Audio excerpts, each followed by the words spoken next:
is Guardian Radio 96.9 FM. Fresh news, smart talk, all day. The views and opinions of the hosts and guests are their own and do not necessarily reflect the position of the management and staff of Guardian Network.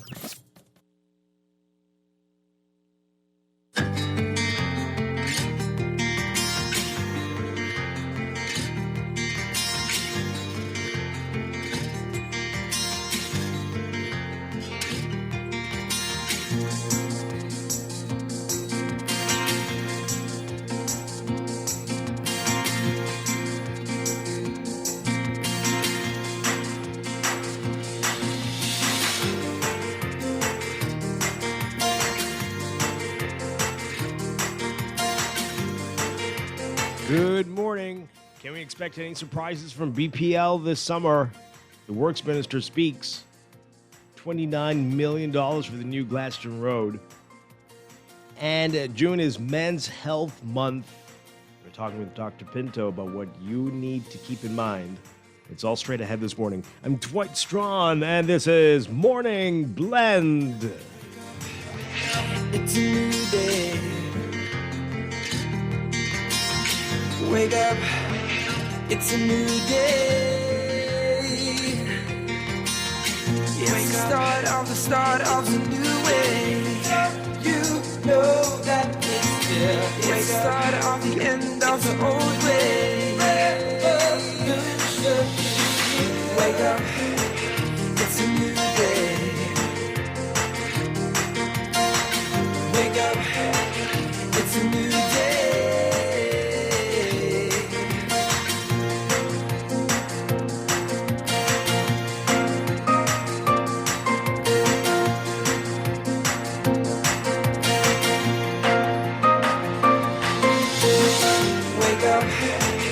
It's a new day. Wake up, it's a new day. Wake up, wake up. Good morning again, Bahamas. It is Thursday, June 9th, 2022. This is Morning Blend on Guardian Radio 96.9. Again, I'm Dwight Strachan. In a moment, Laverne Gardner will be joining us. Also this morning in Morning Blend Business, we're talking with the Bahamas Development Bank. They have a Financing Innovation Expo coming up in a few weeks. We'll get all the details about what you need to know if you want to be a part of that coming up. But first, it's time for the Overnight, the latest breaking news from while you were sleeping, and the top national and international headlines this morning.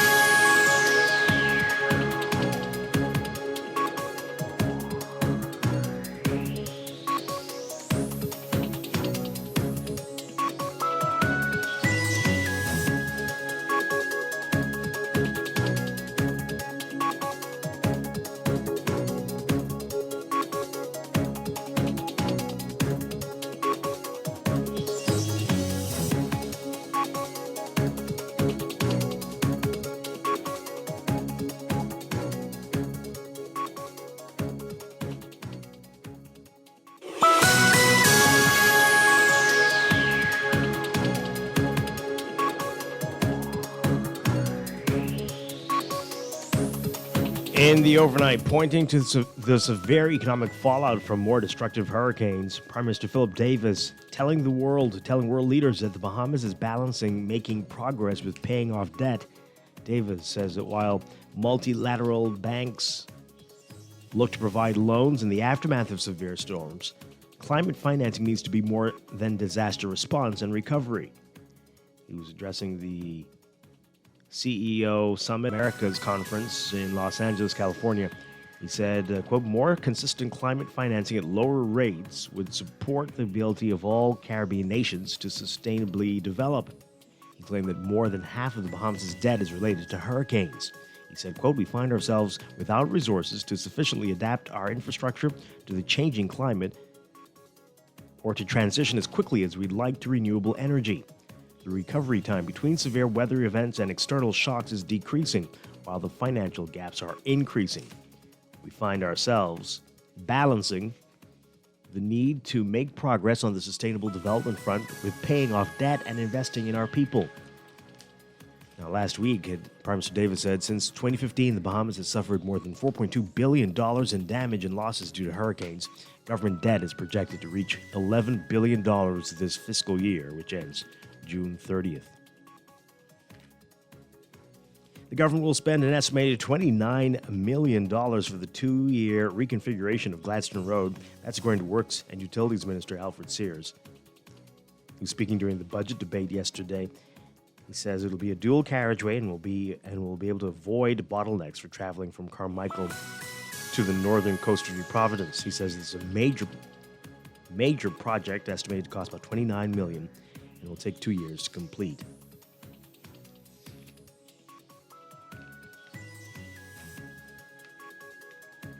An inmate accused of having over 2 pounds of marijuana in prison acquitted on a technicality. Prosecutors had alleged that they caught Oswald Samuel Poitier III with a bag containing 2.25 pounds of marijuana when he returned to the medium security dorm from working on the compound. Poitier, who was serving 10 years in prison for rape, denied the charge at his trial before Magistrate Samuel McKinney. Corrections officers claimed that Poitier was holding a bag when he returned from the compound to the compound, and that they found the drugs after searching it. However, prosecutors were unable to prove their case because the officers who allegedly found the drugs did not sign and date the drugs for identification in court. As a result, the drugs could not be entered into evidence. Poitier represented himself. And an alleged rape victim who claimed her attacker struck her multiple times did not have any major injuries. The Supreme Court jury heard yesterday. Dr. Ian Cartwright was testifying in the rape threats of death trial of William Flanier. Prosecutors alleged that Flanier beat his 25-year-old girlfriend on March 27, 2019 by slamming her head against the windshield of his car after she accused him of cheating while they drove along Hawkins Hill. The woman alleged that she lost consciousness during the attack. She said she regained consciousness when they arrived at their efficiency in Garden Hills. She claimed that she told Flanier that she was leaving and that he said she wasn't going anywhere. She said that she ran inside the bathroom to get away from him, and according to her, he pursued her and raped her in the shower, allegedly hitting her head against the floor during the sexual assault. However, Dr. Cartwright did not observe any head injuries to the alleged victim when he examined her on March 28th. And a judge granting bail to a Canadian man accused of raping an American tourist at Atlantis Resort. Supreme Court Justice Camille Darville-Gomez set bail at $25,000 for William McCann. Prosecutors say the 28-year-old raped the 21-year-old woman in his room on May 26, 2022. McCann was remanded to custody when he appeared before Senior Magistrate Carolyn Rhode Evans on May 30th. He's scheduled to return to her court on August 4th for the presentation of a voluntary bill of indictment. Overseas, thousands of COVID testing sites have popped up on sidewalks across Beijing and other Chinese cities in the latest twist to the country's zero-COVID strategy. Lines form every day, rain or shine, even when the spread of the virus is largely stopped. Some people need to go to work, others want to stop and shop. All are effectively compelled to get tested by requirement to show a negative test result to enter office buildings, malls, and other public places. Regular testing of residents is becoming the new normal in many parts of China as the ruling Communist Party sticks steadfastly to a zero-COVID approach that is increasingly at odds with the rest of the world. Major cities have been told to set up testing stations within a 15-minute walk for all residents. Beijing and Shanghai alone have put up 10,000 or more each. Some are made up of folding tables and chairs under a temporary canopy. Others are enclosed square booths from which gloved workers reach out through openings to take a quick throat swab from the next person in line. Many cities, including Beijing, are requiring a negative test result within the last 3 days to enter a public place or to take the bus or the subway. Some have made it a week or 10 days. The tests are free, with the result reflected on the person's smartphone health app roughly 12 hours later.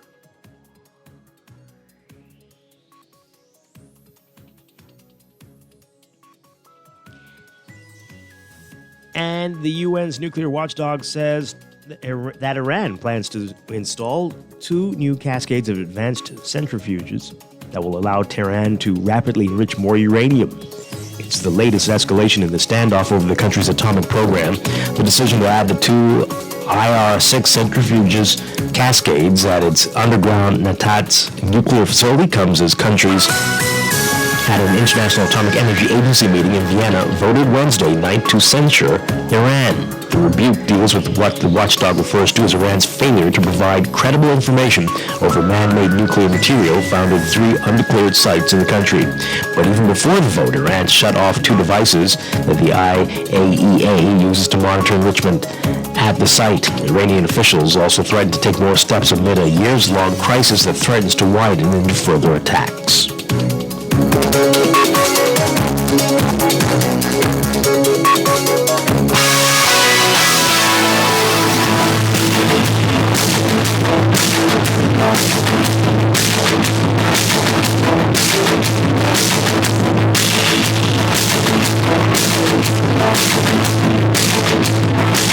In sports, he's still celebrating the hanging professional baseball player with Miami Marlins, Jazz Chisholm Jr., breaking out of a 3-for-38 slump, including being hitless in his last 17 at-bats with a huge performance. This was on Tuesday, drilling 2 monster shots over the outfield at Lone Depot Park in Miami, leading the Marlins to a convincing 12-2 win over the Washington Nationals. Chisholm finished 2 for 5 with 2 home runs, 6 RBIs, and 2 runs scored on Tuesday, leading the Marlins to the emphatic win. The 2 teams played the game last night, but Tuesday, Chisholm had a grand slam home run in the bottom of the second to give the Marlins a 5-0 lead, and then a 2-run shot in the bottom of the fifth to give them a massive 12-0 lead. With the performance, Chisholm had the second multi-home run game of his career, his first career grand slam home run, and the first 6 RBI game of his career. His previous single game high for RBIs prior to Tuesday's performance was 4, which he had in a 2-for-5 performance against Colorado Rockies earlier this month. Read more about it in today's Guardian Sports section. The Bahamas Aquatics Federation ratifying a 4-member team to represent the Bahamas at the FINA World Aquatics Championships. That's the International Swimming Federation. That's set for Hungary in less than 2 weeks' time. Competition gets underway on Saturday, June 18th, and wraps up on Sunday, July 3rd. Competing for the Bahamas in the 19th edition of the championships, Lily Higgs, Isaac Bastian, Lamar Taylor, and Zaylee Elizabeth Thompson. Sarah Knowles is the team's head coach. Rochelle Bastian is the team manager. Cordero Bonamy is the physiotherapist. President of the Bahamas Aquatics Federation, Algernon Cargill, says they feel the team will make its presence felt in Budapest. And from the NBA, the Celtics beating the Warriors at home in Boston to take a 2-1 lead in the NBA Finals. They beat them last night 116-100. Jaylen Brown scored 27 points. Jason Tatum had 26, and the Celtics rode the energy of a raucous TD Garden crowd to beat back another third-quarter onslaught by Golden State. Marcus Smart added 24 points and helped fuel a defensive effort that held the Warriors to 11 points in the fourth quarter, the third fewest in the finals game in the shot clock era. Tatum said the fact that the Celtics didn't hang their heads after the Warriors' third-quarter flourish is something they didn't always do in the regular season. Meanwhile, all eyes on Steph Curry. He came up limping after a mad scramble in that loss last night. Curry said the injury was similar but not as bad as the one he sustained when Smart rolled on his ankle during a regular season meeting in San Francisco in March. Warriors coach Steve Kerr criticized the play as dangerous.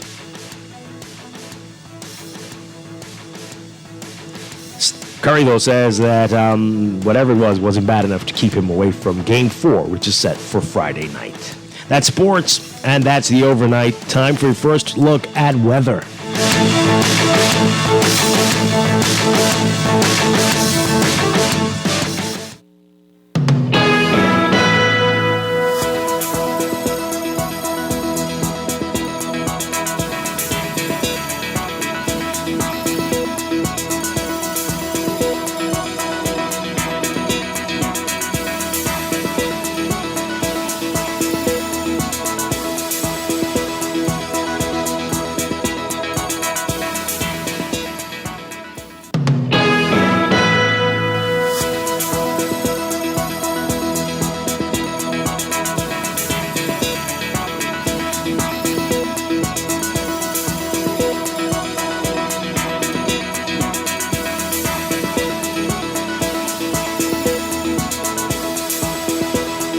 In your first look at weather for today, we've got a moist, unstable air mass lingering over the Bahamas, interacting with an upper-level disturbance. That's going to continue to trigger periodic showers and thunderstorms across the country today. Meanwhile, weak surface ridging will maintain gentle to moderate breezes and muggy conditions through tonight. There are special warnings for boaters and residents to continue to be alert, as there will be the threat of waterspouts and tornado activity, especially during the afternoon and early evening hours. Residents also urged to take special precautions during heavy and prolonged rainfall events as areas remain inundated due to recent flooding. For all areas today, forecast calls for partly cloudy to cloudy, very warm and humid conditions with widely scattered showers and isolated thunderstorms.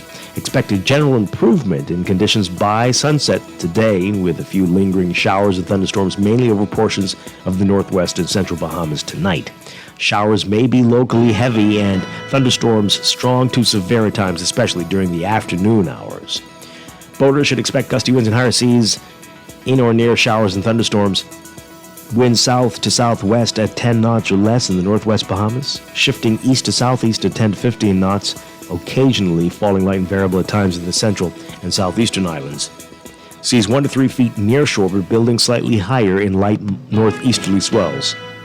Temperatures today getting up to around 88 Fahrenheit, 31 Celsius. Overnight lows tonight getting down to around 77 Fahrenheit, 25 Celsius. That's your first look at weather this morning. We'll have your extended outlook coming up after traffic in just a bit.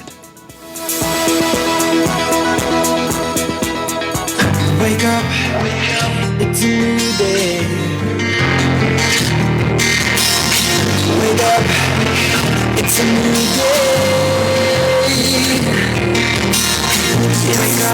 It's the start of a new way. You know that. You're listening to Morning Blend. When we come back, we're discussing the day's top stories right here on your home for fresh news and smart talk all day. Guardian Radio 96.9.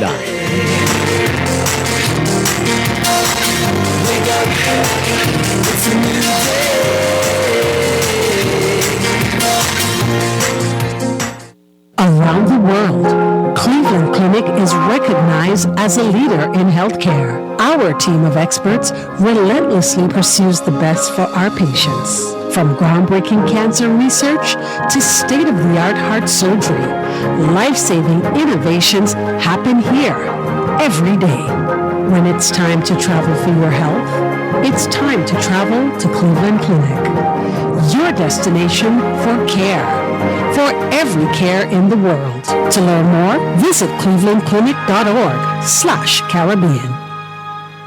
Technology serves to make our lives better, so why not your business too? At Custom Computers, we've been maintaining our knowledge and relationships with top tech companies since 1987 and carry only the most trusted brands like Apple, Microsoft, HP, and more. No company has helped more businesses build reliable IT systems than Custom Computers. You name it, we've done it. Call 396-1101 to talk to any of our business experts. Find trust in your tech. Count on Custom Computers. Tired of banks forcing you to use technology to bank the way they want you to? Your convenience is important. So no matter what your banking needs, Commonwealth Bank's friendly staff are always available in branch for that personal one-on-one service. But when you choose technology, our online and mobile banking app offers you state-of-the-art functionality. The choice is yours. Commonwealth Bank. Bank the way you want. This is Guardian Radio 96.9 FM, Nassau, Bahamas. Wake up, it's a new day. Wake up, it's a new day. It's the start of a new way. You know that it's the start of the end of the old way. Wake up, it's a new day. Wake up, it's a new day. Wake up,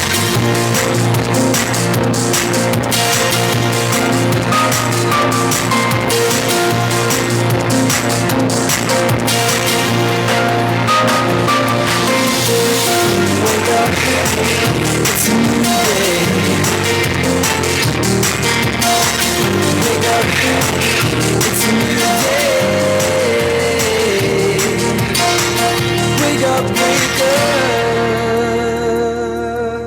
Welcome back to Morning Blend here on Guardian Radio 96.9. We are streaming live on GuardianTalkRadio.com and on the Guardian Radio app for smart devices. We're also on your televisions on Cable Bahamas Channel 969 and BTC Flow Channel 612. You can tweet us at Morning Blend 969 or Facebook.com/Morning Blend 969. Text us 422-4796. Once again, I'm Dwight Strachan. Joining me now, Laverne Gardner. Laverne Gardner, good morning. Good morning. How are you? I'm doing well. Great to have you with us twice in 1 week. Yes. Wonderful stuff. Good to be here. Always a pleasure. All right, we have a lot to get to this morning. And you can join the conversation as well. We'll give you the phone numbers in just a bit. Coming up, it is Men's Health Month, June, and there are a lot of issues that men need to be paying attention to that many don't. We're going to be talking with Dr. Gregory Pinto, urologist and laparoscopic surgeon, about some of those issues this morning. That's coming up. And later in Morning Blend Business, we are talking with the Bahamas Development Bank. They have a Financing Innovation Expo coming up, and we'll get some details about that as well. But before we do that, let's begin with what's in the news.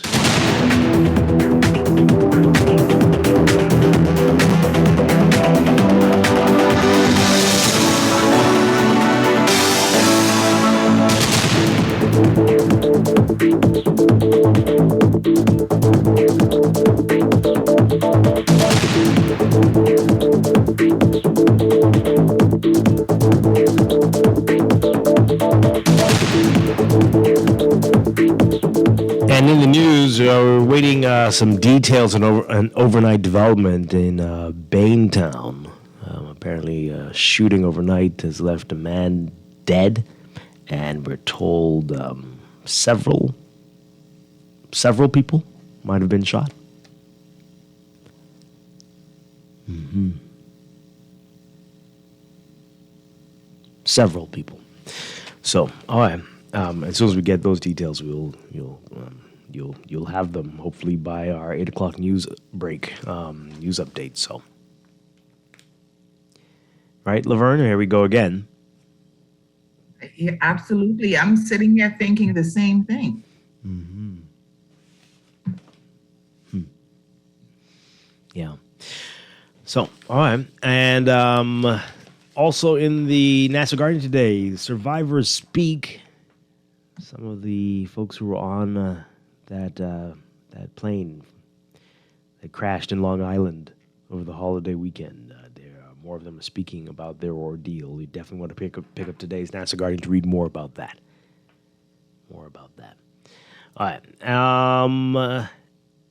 There's a lot in the paper today. We won't be able to get to all of it, but there's some very interesting things in there. A row erupts in the House of Assembly between St. Barnabas MP Shannon Cartwright, and he was the former chair of the Bahamas Public Parks and Public Beaches Authority, and the current chairman, Mikhail Bonnaby, getting into an argument over issues that Bonnaby says he discovered at the authority since he assumed office last year.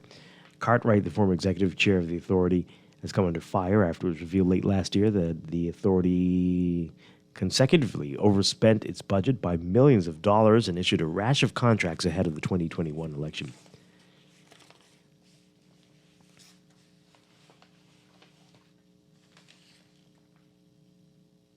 So, now some of those contracts were duplicates. He's denied any wrongdoing. The row, which drew in opposition leader Michael Pintard as well, descended into name-calling and claims from Cartwright that he was not receiving the full protection of the speaker. And I'm sure that means actual names, like their names, which you're not supposed to do. Or does it mean name-calling? Well, anyone is bad in the House of Assembly, right? Our Travis Cartwright Carroll has all the details in today's NASA Guardian. He says that at one point, Bonnaby told Pintard, quote, "You're acting like a child. You need to relax." During his contribution to the 2022-2023 budget debate, Bonnaby, the MP from Mount Moriah, spoke about the challenges he met at the authority. He said, quote, "I was trying to get to a better sense of where the former chairman and his board were taking the authority. I asked the staff for the former chairman's correspondence file. They told me they could not find it. They told me they could not find one file. I'm only saying what I was told. The reason I asked for the file is to get a better understanding as to why certain things occurred. A few days later, after inquiries, a computer that was attached to my office had all the files downloaded and removed after hours. I requested the financial officer and my temporary assistant at the time to file a police report. I was advised that they have. Cartwright then stood on a point of order and accused Bonnaby of being, quote, very misleading. He said, quote, the member is standing on his feet and making some very serious allegations. So let me just say for the record, I have no idea what the member is talking about. Pintard then rose and asked Bonnaby to either verify his comments or withdraw them. House Speaker Patricia DeVoe asked Bonnaby to repeat his comments and later allowed them to stay on the record. Bonnaby says that he was not casting any aspersions on Cartwright and that he was simply stating the facts. Pintard stood to his feet and attempted to speak, at that time saying that he was speaking to the speaker and that I guess Bonnaby should have a seat. DeVoe warned Pintard to take his seat, but Pintard persisted. Bonnaby, who was on his feet again, asked Pintard to take a seat, and Bonnaby said, quote, children are watching. Pintard turned to Bonnaby and retorted, quote, a child is standing. Oh, dear. Oh, my. Well, both men were on their feet. Pintard eventually took a seat. Okay. Well, performance there, but we still don't know what's going on at the authority. But so, as typical. What do you make of that? It's always something. It's always something, Dwight. I mean, okay, this election cycle, it's parks and recreation. And the next election cycle will be another ministry and questions. Like, I'm at the point where do we go? Yeah. After all of this back and forth, then what? Yep, absolutely. Well, folks, definitely pick up today's Guardian to read more on that, and quite something there. But we hope that we do get the answers. This has been very mysterious for all these months. And everybody's claiming they don't know what anybody's talking about. So, hey, okay. So that's that. Also from the House yesterday, the Works and Utilities Minister, Alfred Sayers, speaking about BPL. We know it is June. It feels like summer already, but the official start is just a few days away. And that'll go on for 9 months, basically. 10 months of the summer. But what will that mean for the power company here in New Providence, BPL, and other family islands? Not where you are, Laverne. You are spared from BPL in Grand Bahama. But what about the rest of us? Will they be able to keep the power on? That is a great mystery, and the question we ask every single year, every single month, some would say. Well, for the answers and more of what we always hear, take a listen to this report from our Jasmine Brown. The Works and Utilities Minister, who has responsibility for Bahamas Power and Light, addressing the fears of many residents who are hoping hotter months do not mean more frequent power outages. Minister Sayers is insisting BPL will be able to generate more power than is usually consumed in the event of system failures. BPL has, on my request, provided a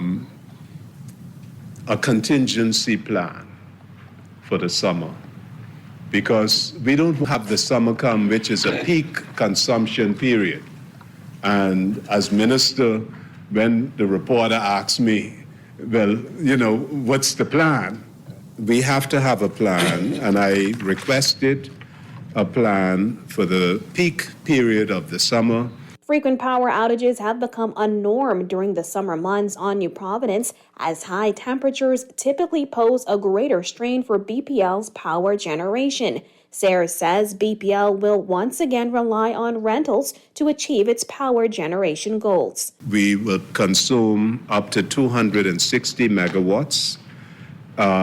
We have made provision for there to be up to 350 23.5 megawatts, so that we have available during the peak period more power than we would normally consume, so that we can have some redundancies and be able to respond when there is a failure of one kind or another. The minister added that BPL will also see savings as a result of the new rental agreement with Sun Utilities that was signed on May 24th. And is expected to be commercially available on or before July 1st, 2022. 27 megawatts of Sun Utilities contract is dual fuel and can run on the cheaper heavy fuel oil. 16 megawatts of the Sun Utilities rentals will run on propane and will result in savings of up to $40 million. Reporting for Guardian News Network, I'm Jasmine Brown. Okay.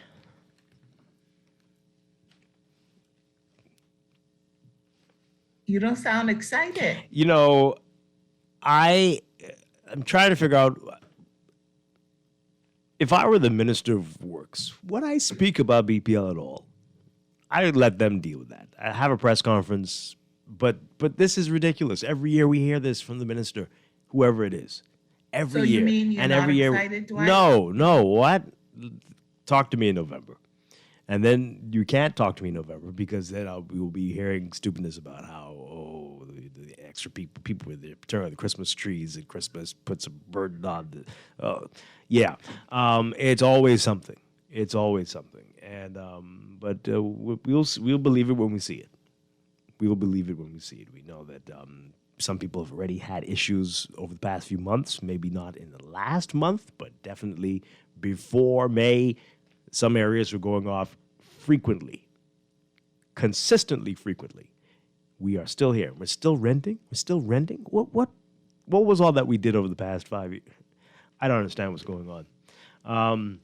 But maybe you see it differently, folks. And then we don't hear much from BPL these days. I know they're in a position of transition. They've got a new board. They've got a new chairman. They've got a new CEO now. But we do need to hear more from them about exactly what they're dealing with. What's going on.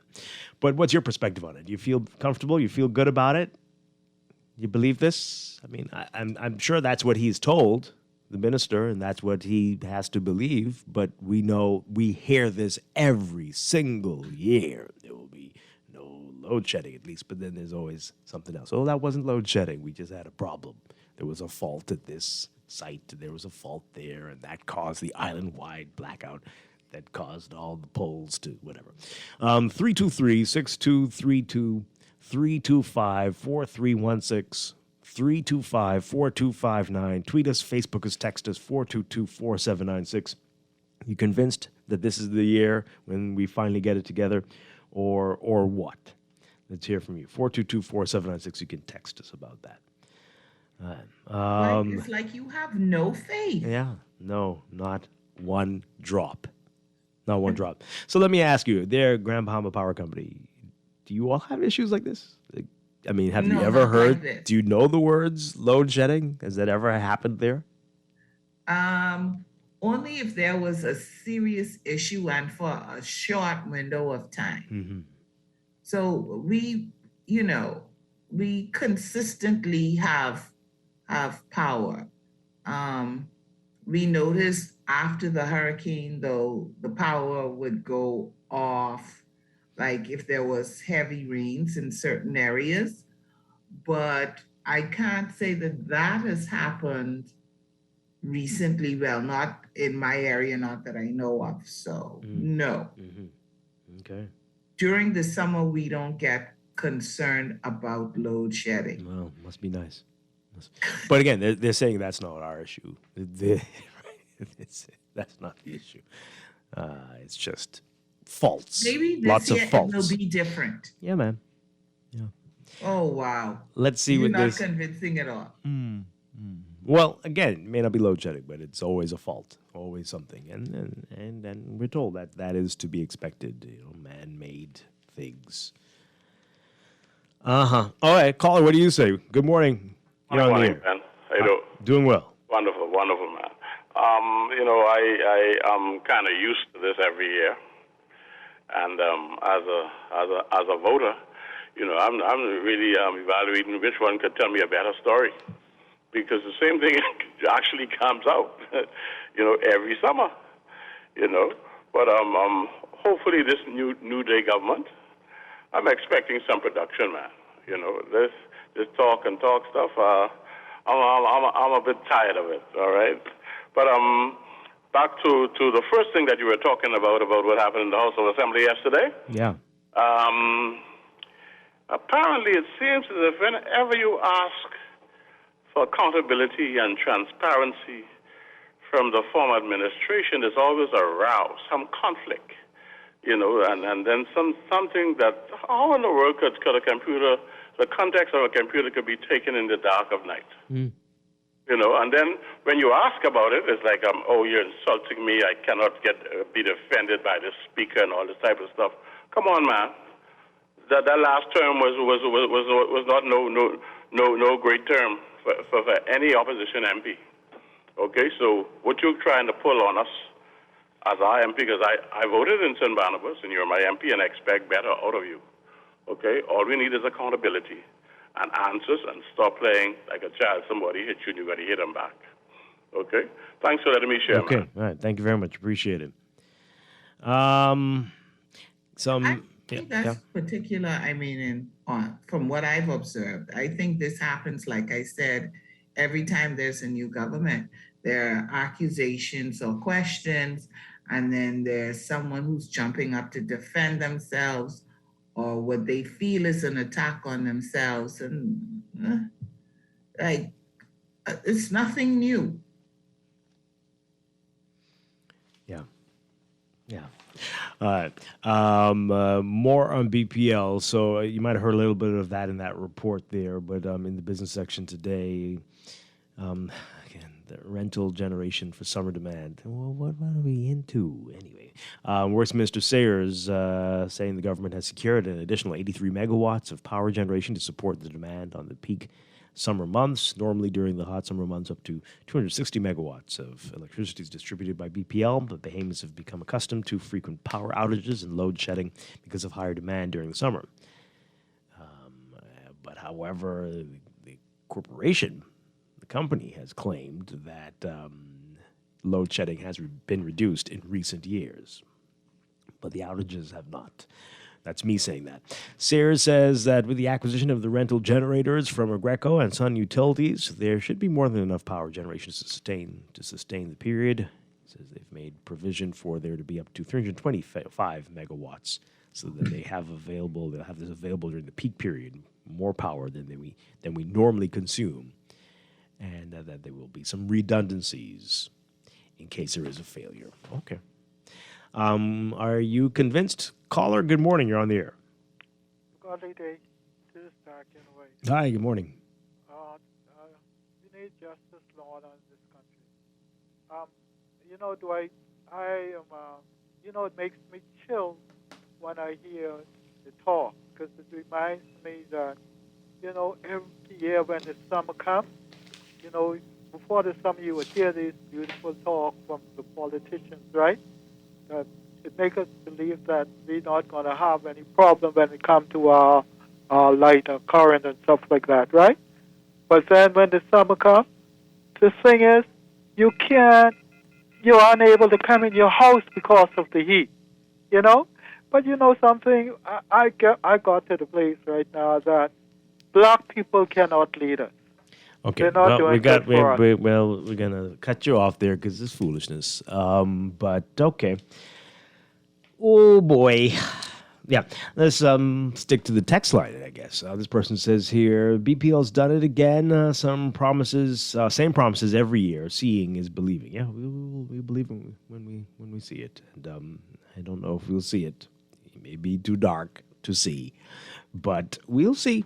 This one says here, as bad as we could say Minnis was, the Davis administration has already had more power cuts than Minnis did in his administration. Is that what you're saying? How's that possible? Are you sure? What period are we looking at? I don't think you remember some things. Anyway, we don't need to bring politics directly into this. BPL is an equal opportunity offender. It doesn't matter which government, which administration, which party is in charge.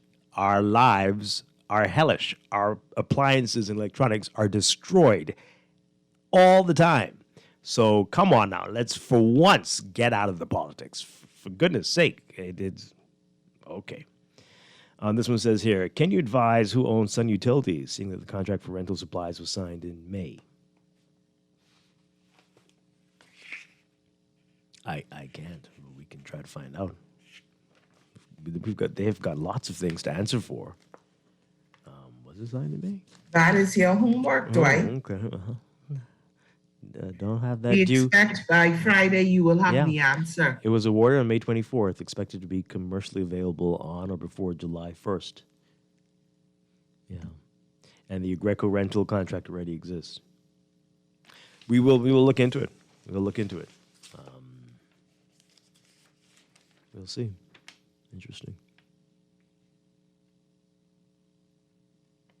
We'll see what we can find out with Google, but that will only get you so far. But okay. Interesting. Another one here. I believe the solution to the power outage problem is like some countries provided solar panels as a backup source for continuous power supply. If BPL and Freeport Power cannot supply them, then consumers can purchase their own solar panels, which is legal once they follow certain protocols. Okay, that's something. Yeah, we can all do our own thing if we can afford it. That's not the solution.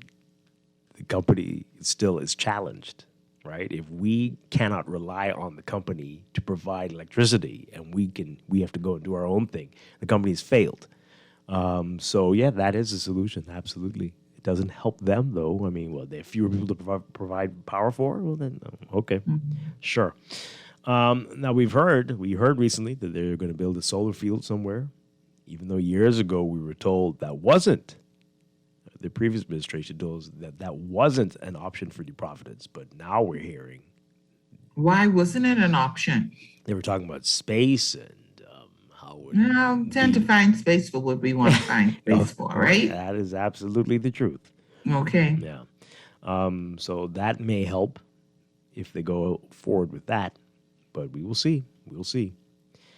Another question about who owns that company there. Another one. Our country is not moving forward ahead at all. Why is it so hard for them to move the solar generation? What is being done about crime? 7 men shot in the country last night. Was it 7? I don't know where you got that number from. We're hearing different numbers. Everybody has a different number. Another report we have says 3 were injured. But unless you're talking about different incidents, and you know more than we do, which give people 30 years when caught with a gun. Okay. Yeah. Let's go back to the calls. Good morning, caller. You're on the air. Yes, good morning to you, Ms. Gardner, and to you, Dwight. Hi. Johnson. Just a couple of bites at these apples. For the people who didn't understand that files were removed, I didn't get complete information with the files being copied, but what is surprising is the fact that the files could have been copied after hours or even moved off the server from without directly being there. That's a security issue that we should be concerned about across our government agencies. That individuals, even for individuals' data, as we talk about this data protection and across these other ministries, that is still capable within our government.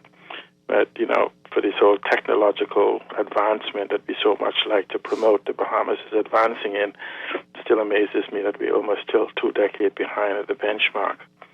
On the whole aspect of this power issue, first let me say, we often talk about these sovereign wealth fund and these assets of the government, of us, the people. Well, BPL is one of those things that should be considered as part of our sovereign assets because of the things that it directly could be involved with them, the sun, the wind, the waves, and other different things. So until we actually transfer BPL into what is called a sovereign trust to to be managed by a sovereign asset management. In the same way, we're going to try to eventually say we have to sell BPL because we can't manage it. You say government can't manage anything, including the country. But if you have BPL that can be managed individually by private sector and turn a profit and be run properly, then the problem is not BPL, it's the management we've been appointing to run it. So if we put it into a sovereign trust and then have a sovereign asset management, localized or foreign, to run it for its purpose, then we will not have any interferences from the political class. But here's the point we have. Every single day, energy needs expand because we are in the 21st century, moving to an interconnected, hyper-connected environment. Meaning that every time you buy a new device or new something comes online, you may not believe it or not, because that device is not sucking energy from the air. It is sucking it from the grid. And you and I, Dwight, have talked about this for 5 years. Our energy needs are going to expand exponentially as we try to embrace the future. The problem with that is the cost of electricity, the inefficiency of our infrastructure. We have yet to have a conversation concerning what is it we actually need to build a 21st century smart grid that allow these things where people are screaming about solar energy on every home, microgridding, all of these things to be able to be plugged into it. But here's the problem. It doesn't matter what the minister says about being able to keep costs down, because first you have some articles that saying costs is made up. Now the minister said we'll save 40,000. What is the amount of savings proportionate to the cost that's going up? It doesn't matter what amount of capacity you add if the people cannot afford to consume it. And so when we look at the crisis we are in the economy and the competitive nature that we're going to be facing around the world, the cost of electricity, the inefficiency of our production is as bad as Dorian. And so what we have is we have a government that's going around the world talking about, environmental, there's green, blue, orange, ocean, all of these different things. When BPL and other things plug directly into that conversation. And so we're not having conversations in context of anything. We're still having songbite over here, songbite over here, songbite over here. And could you imagine someone like me, a data person, who's having problems trying to keep up with the utterances that the government make in the information in the public domain? It's no reason. You're still trying to do that? Well, yeah. Wow. Okay. Yeah, great points there. You've been talking about it for years, and I suspect, sadly, it'll be many years to come before we get any closer to that. Let's take some more calls before we have to take a break. Good morning, caller. You're on the air. Yes, good morning, Blend. Hi. Here's the solution to the energy problem. It's called a Dyson sphere, since you like to play with Google. You get solar panels that's above the clouds, like where the space station is, so it stays in that orbit and always stays at us. Get the Caribbean countries to invest in it, and you collect 100% solar energy because the panels are out there, right to the sun always. You can laser beam that to collectors on Earth and distribute it to the whole Caribbean. It'll have to be a Caribbean investment. I think that solves it. Okay. All right. Let's take this call. Good morning, call. You're on the air. Are you there? No? Okay, let's go to the text messages before we take a break. This text here, why are we still renting? Didn't the administration buy machines? Where is the solar energy? You have to begin the long-term solar process along with the fossil fuel process. This other text, I guarantee you if we go back to rental generation, they will not leave after the summer and will remain here for years to come. Oh, boy. Dwight, what Brayman said might be insulting, but who are any of us to censor him in regards to thinking whether this is right or wrong? It's not censor. We just don't want to hear foolishness. How about that? Is that censoring? Okay. Yeah. Keep that one to yourself if that's what you believe, right? People get offended if you say men are superior to women. That's your opinion. Should you be allowed to say that all day long on the radio, or vice versa? Some of those things don't need to be said. That's kind of silly. You wouldn't like it if someone came to the show and said, "Oh, this is what the Bahamas gets for getting rid of the white people in charge." We don't need to do that. Come on now. Seriously? And you're defending this? What? Seriously, do I have to really explain? Laverne, what's going on here? Maybe they're saying he has the right to say what he thinks. Yeah, he does. Don't bring it to the radio, though. Keep that nonsense to yourself. Some things are better left unsaid. Yeah, you don't need to. Seriously. Have your opinions. But you don't need to get on commercial radio and say it. Yeah. Let's talk about things that can help the development of the nation. You calling a whole race useless or whatever. Does that make sense to you?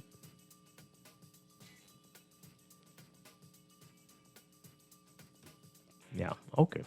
It's really sad though, if you feel that way. That's sad to me. Yeah, and sad that someone would come back and try to defend it. All of it. Okay, let's hope we can sing this song all summer long. This is Morning Blend on Guardian Radio 96.9. Stay with us.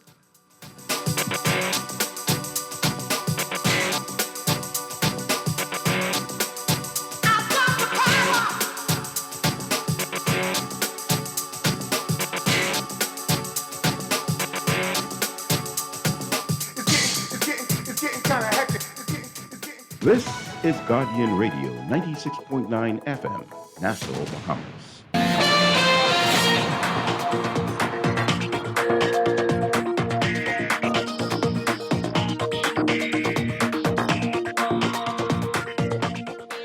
.41 the time. Time for your first look at traffic for this morning, brought to you by RBC. For all of life's moments, there's one Visa Classic credit card. In your traffic this morning, just a reminder about Village Road. You're being asked to avoid the area as work continues there. And if you have to, follow the posted signs. In your real-time traffic, we are seeing, as usual, heavy traffic on Milo Butler Highway from Fire Trail all the way up to Tonic Williams Darling Highway in the northbound lanes there. Tonic backed up a bit as well, heading westbound to the roundabout with Milo Butler Highway. Glass Road looking like a better alternate route for you, but still heavy traffic as you get near Munnings Road, heading up to the roundabout with JFK in the northbound lane. Elsewhere, we are seeing pockets along Prince Charles Drive at the major intersections like Foxhill Road and Beatrice Avenue and Soldier Road, and especially near Elizabeth Estates, heavy traffic there.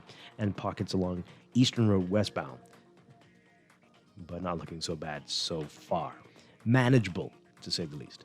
And then we've got Blue Hill Road seeing some heavy traffic just north of Soldier Road on the way to the roundabout with Independence Drive, and Independence Drive westbound is busy. Some congestion near the intersection with East Street and Soldier Road as well. That's what we're seeing. That's your real-time traffic and your morning blend traffic alert, brought to you by RBC Royal Bank. Experience cashless purchasing power and chip and pin security with your RBC Visa Classic credit card. Manage your day-to-day expenses and apply today at rbc.com/Caribbean/Visa Classic.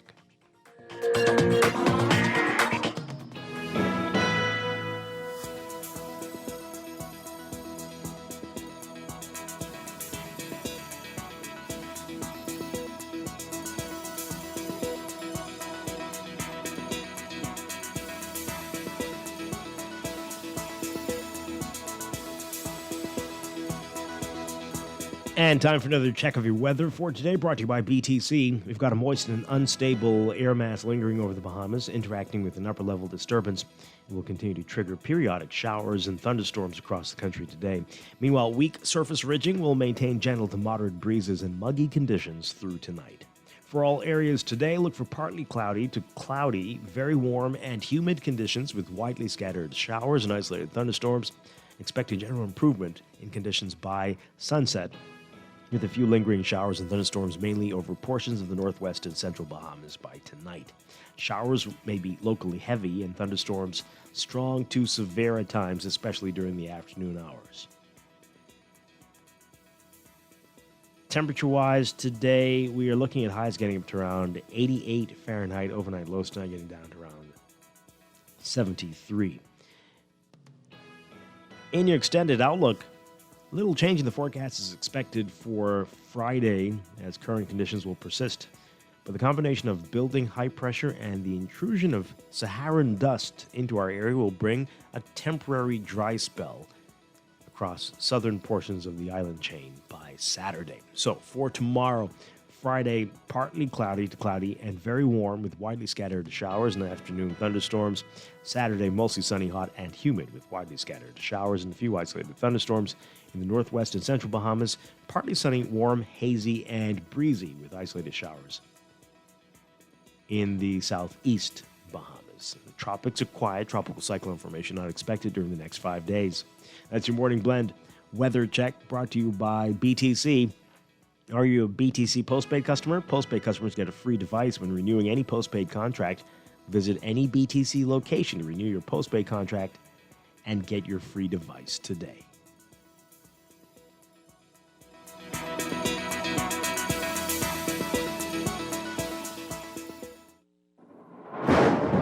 Preparing for a hurricane can make all the difference in safeguarding lives. By knowing what actions you should take to reduce the effects of hurricane disaster. Get all the facts of the potential of having insurance, impact-resistant windows, home emergency power, surge protectors, essential supplies, plus so much more before the storm, after the storm, where to purchase building or cleaning supplies, waste disposal, medical care, which auto shop to go to after driving through flooded streets, and more. The Nassau Guardian's Hurricane Guide will help to make sure everyone knows what to do in the event a hurricane approaches. Take advantage of this double insertion opportunity plus 15 radio commercials. Contact us today at 302-2300 or your account executives. Will you be prepared?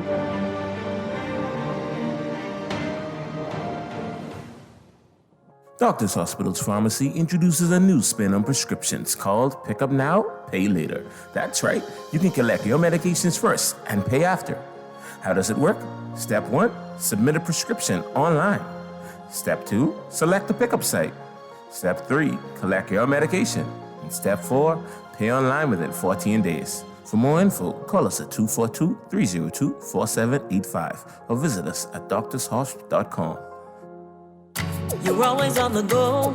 We know life can be a daily rush. CIBC, First Caribbean, you can count on us. We make life easier. Manage your accounts at any time. Apply for a loan. It's easy when you bank online. We make life easier with choices that suit you. CIBC, First Caribbean.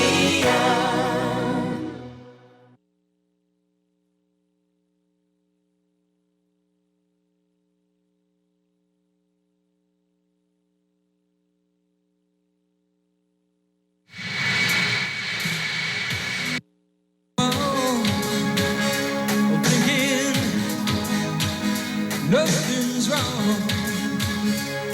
with love. Who's gonna drive you home tonight?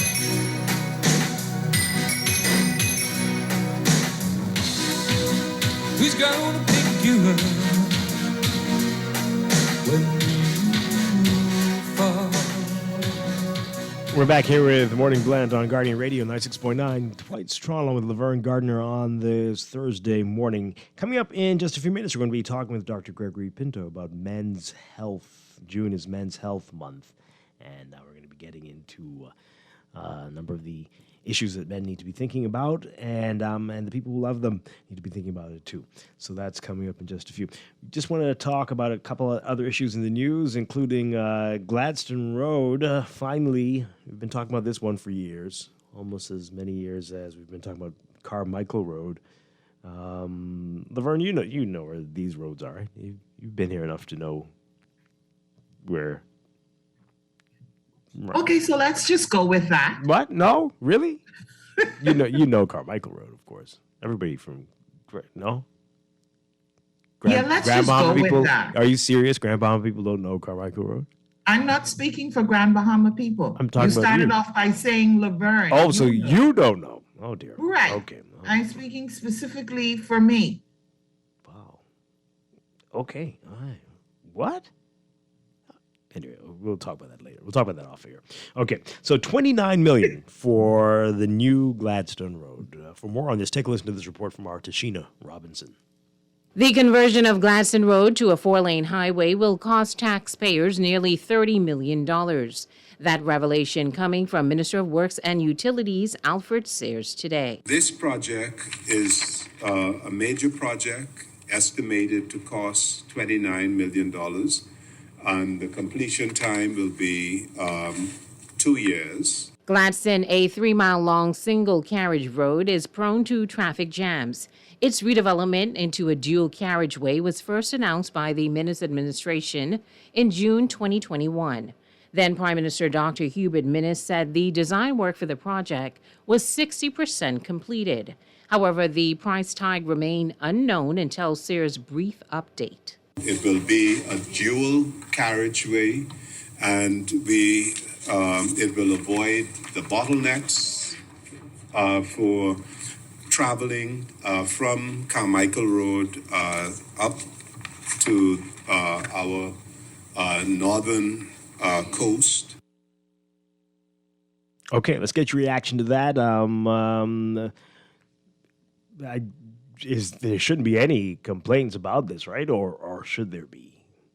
What do you say? I mean, it sounds great. I can't wait for that to happen to Carmichael Road. It desperately needs something. It's very challenging traveling in that part of the island. Maybe you see it differently. I saw a message, someone saying, well, what about the businesses in the area? That's going to impact them. Okay, well, that's something. What else? 323-6232. 325-4316. 325-4259. Tweet us, Facebook us, text us, 422-4796. Maybe you have an issue with the cost. It's $29 million. Does that sound like too much? What do you think? Text us, 422-4796. Caller, good morning. You're on the air. Good morning, Dwight. Hi, good morning. Good morning, Laverne, and to the Bahamas. Morning. Yeah, that's a great thing they're doing there with Gladstone Road. That really needs, something to be done. And I think that dual carriageway will alleviate a lot of traffic headaches. Mm-hmm. But listen, what I called about. So we had another shooting last night, eh? Yeah. Several people shot. Trying to figure out the exact number. Well, it said several, right? Yeah. Well, you know what they call that? A mass shooting. Now, recently someone said that the guns come from elsewhere, the U.S. and South America, and that we don't make guns. But, I view that as just a cop-out. We're just looking for others to blame because we don't want to take the blame and responsibility for our actions, which is so typical of us, isn't it? It is. Illegal guns are here because some of us want illegal guns. Okay? There's a market for it. So at my age, Dwight, I don't allow people to play with my mind. You understand? Mm-hmm. And I advise all Bahamians, do not let anybody play with your mind. Number two, Mr. Monco was hired as a crime consultant because it was said he has his feet on the ground in many of these crime-ridden areas. Well, listen, do you have any leads yet to tell the police about these recent spates of murders? Is he helping? What is he doing? What are they paying him for? Thank you. Okay. Maybe he is. Maybe he is. We don't know. But I don't know if they would tell us every time. But it would be. It's an interesting question, definitely. Okay. Let's read some messages before we take a break. This person says here, this goes back to this, Laverne. There's more? Okay. Dwight, what do you expect if every party that comes in keeps doing the same thing over and over repeatedly? I guess that just keeps electing them. Enough is enough. And as a talk show host, sometimes you will have to give people a chance to voice their opinion once they speak respectfully. Thank you. Oh, so are you? Yes, talk show hosts should do that. Absolutely. And I believe we do that here more than most. But I'm not going to, that is not an opinion that needs to be shared on the air if you're going back to what was said earlier. Right? We don't need, come on now. Is that helpful? Is that helpful? To say an entire race cannot run a country and we need to, what are you saying? Get rid of them? because they've proven that makes sense to anybody? You want to hear that? You think that's something? Voice your opinion by. Okay, not here. Not here. Respectfully, not here. All right. This one says here that highway don't cost no $29 million, $3 million at best. $3 million? Come on now. What's the going cost of a dual carriageway? I mean, what do you know what $3 million is? Because that's a great disparity. I don't think you could patch. If we go in with what the texter suggested. The way things are going, I doubt you could patch a couple potholes for $3 million. For $3 million. Yeah, so no about that one. But okay, one final call, then we got to go. Good morning, caller. You're on the air. What are you doing this morning? Doing well. Yeah, let's show issues.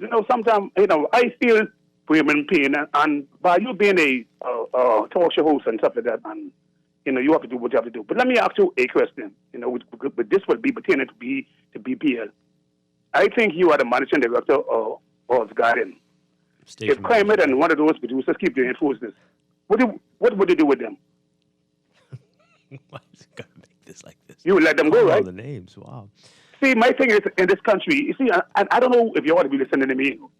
Nothing is going to change until the most could die out and get out of the way. See, they swear they lead to the queen of heirs and princesses. We put baby people who swear they lead to the people, the baby people, not the queen of heirs and princesses. And it's only a matter of time now before the real behemoths, I'm going to say real behemoths, the 1973 behemoth takes the country over. See, we know Bahamas are overloaded. We know Zed is overloaded. We know all these things overloaded. The same way how we own the airport and we got 5 people who run these things and coming over. This is what we need to do, We don't need no ministers talking forces all the time. They know what they're doing. Half of them can't even do their own businesses right. And the baby people try to get frustrated. And time to take my call, my brother. Okay. All right. This text here, Gladstone Road again. This was just done in 2011. What was just done in 2011? It has not been maintained. The problem is we don't maintain these roads. Same problem will happen. BEC and Water and Sewage will come back and dig it up. No, I think you're misunderstanding what's going on here. They want to expand the road. Maybe you're talking about a paving. I don't know. But this is to expand it to a real highway, basically, multi-lane highway. So it's not again. This is new. And the amount of traffic on Gladstone Road now, it desperately needs it. So not the same thing.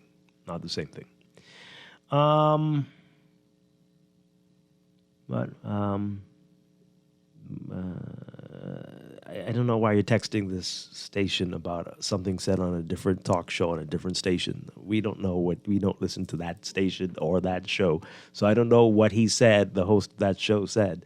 So please, folks, let's focus. All right.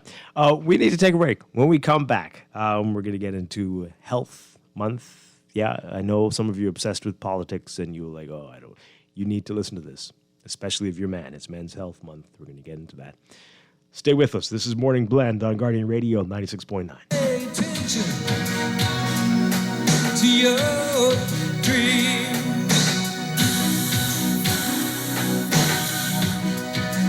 Who's gonna know the end? They're playing basketball.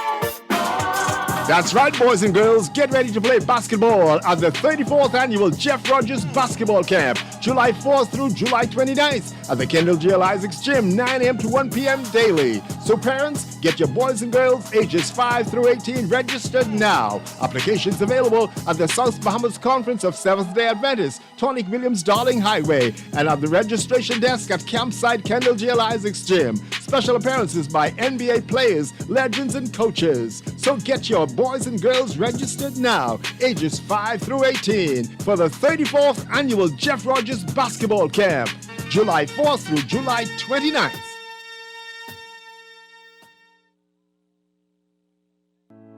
Earning zero interest on your savings at the bank? With as little as $100, you can start earning interest on your money while you're sleeping, eating, or standing in line at the bank with the CFAL Savings Express Plan. Ready to invest? Start by putting $1,000 into our mutual funds and earn interest there too. Because at CFAL, your interest is our interest. Visit CFAL.com to start now.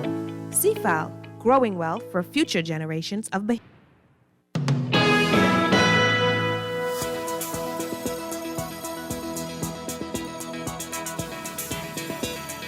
Welcome back to Morning Blend here on Guardian Radio 96.9. We're streaming live on GuardianTalkRadio.com and on the Guardian Radio app for smart devices. We're also on your televisions on Cable Bahamas Channel 969 and BTC Flow Channel 612. You can tweet us at MorningBlend969 or Facebook.com/MorningBlend969. Text us 422-4796. And now at 8:22, it's time for another check of your weather for today, brought to you by Bahamas First Insurance. We've got a moist, unstable air mass that is lingering over the Bahamas that's interacting with an upper-level disturbance that will continue to trigger periodic showers and thunderstorms across the country today. Meanwhile, weak surface ridging will maintain gentle to moderate breezes and muggy conditions through tonight. Boaters and residents should be alert for the threat of waterspouts and tornado activity, especially during the afternoon and early evening hours, and residents being urged to take special precautions in flood-prone areas as there could be flooding during heavy and prolonged rainfall events. For all areas today, we're looking at partly cloudy to cloudy, very warm and humid conditions with widely scattered showers and isolated thunderstorms. Expect a general improvement by sunset with a few lingering showers and thunderstorms mainly over portions of the northwest and central Bahamas. Showers may be locally heavy and thunderstorms strong to severe at times, especially during the afternoon hours.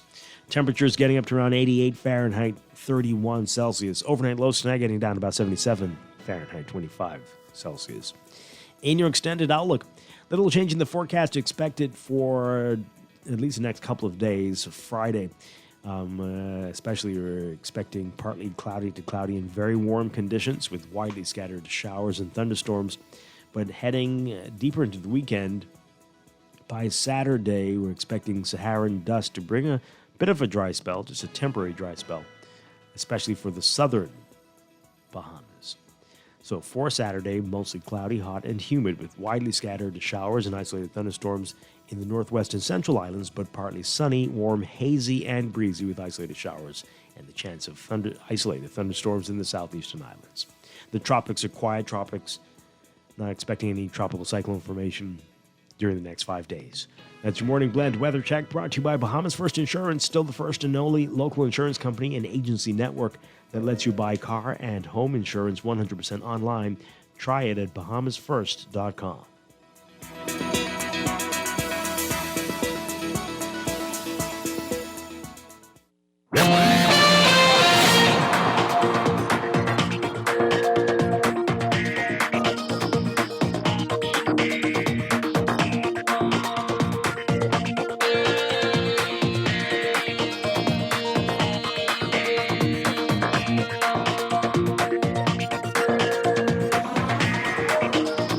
And time for another check of your traffic for this morning, brought to you by RBC. For all of life's moments, there's one Visa Classic credit card. In your real-time traffic, we've got a number of hot spots for you. We've got Eastern Road seeing some heavy traffic just east of Fox Hill Road, westbound up to Johnson Road.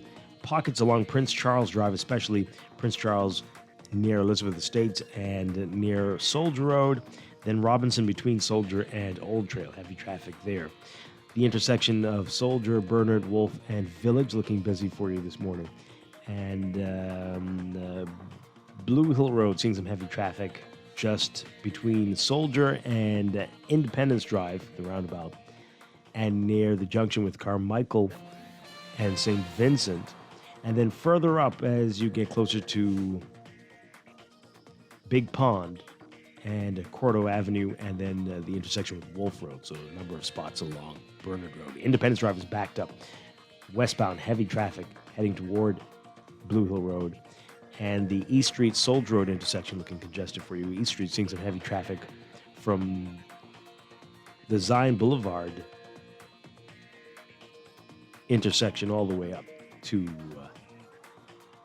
the roundabout at East West Highway.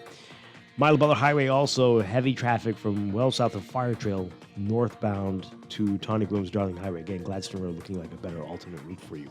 And West Bay Street seeing some heavy traffic eastbound to the roundabout with New Providence Highway near Saunders Beach there. So that's what we're looking at. That's your real-time traffic and your Morning Blend traffic alert brought to you by RBC. Experience cashless purchasing power and chip and pin security with your RBC Visa Classic credit card. Manage your day-to-day expenses and apply today at rbc.com/Caribbean/Visa Classic.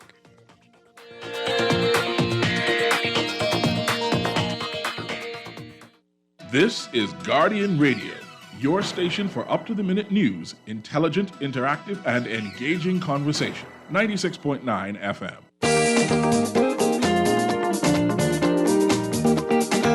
Yes.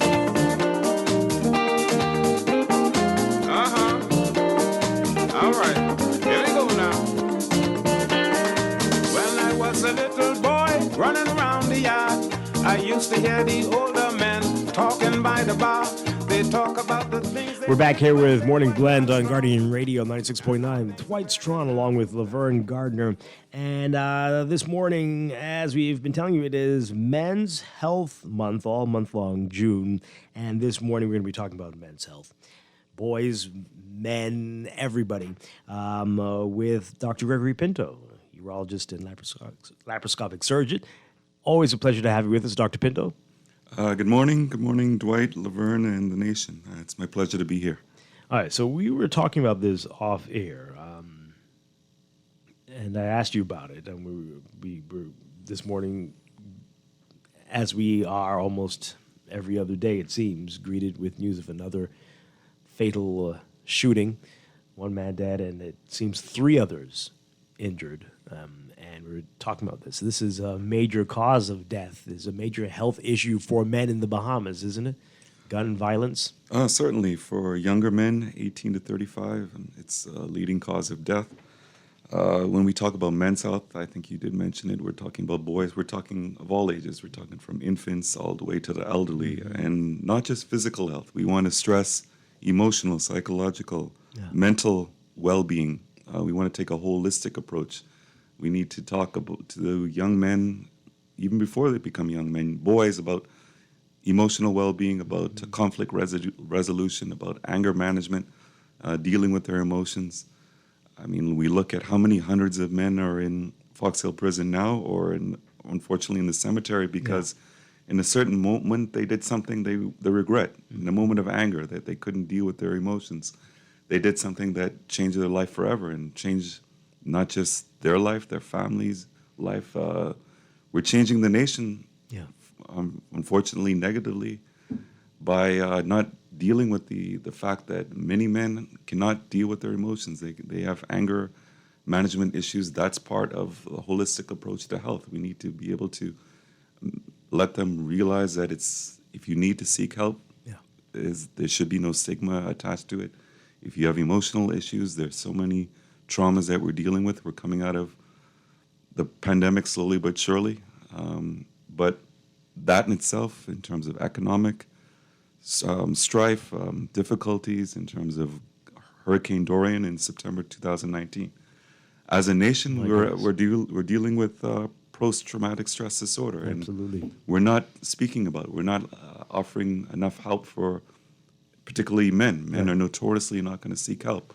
They're going to keep it inside, bottled up, and then in a moment of rage, they're going to do something that they're going to regret. Yeah, a leading cause of death. And we talked about this last week on the show, the fact that despite what the movies and TV shows tell you, if you've been shot and managed to survive, that is definitely not going to be the end of it. You won't be perfect and living as normal. I mean, you're always going to have that trauma, not just a physical trauma. Many people who have been shot are still in a wheelchair and will always be in a wheelchair. You're always going to have elements of pain. Obviously, you're going to have that post-traumatic stress disorder. And then look at your family members. Many times you're not shot in isolation. You're shot in front of friends, in front of family. Wow. You're never going to feel safe in your neighborhood, in your home again. It's an issue that we need to address, and we need to address it as a matter of urgency at all levels, from politically, from the family standpoint, in the schools, from the church. We got to deal with that as a nation, or things are never going to improve. Yeah. Wow, another aspect of health that we, as you say, a lot of people aren't thinking about. And that's on top of all the other health issues we have, and especially men. I mean, we're a very unhealthy nation. We look at non-communicable diseases, and we're talking about even from childhood. Childhood obesity is an alarming problem in this country. The incidence is shocking, and it's saddening, and it just continues to get worse. Childhood obesity leads to diabetes, leads to hypertension, and a cascade of issues. I mean, you're priming yourself to have cardiovascular disorders later in life. So we need to start even from infancy. We're overfeeding our kids, toddlers. We're not teaching them to eat right. We're not allowing them to get exercise. We need to eat right, and unfortunately, because of the situation in this country, a lot of times it's a lot cheaper to eat unhealthy food than to eat healthy food. But we need to have that mindset that we need to get exercise. We need to eat. We need to maintain a normal body mass index.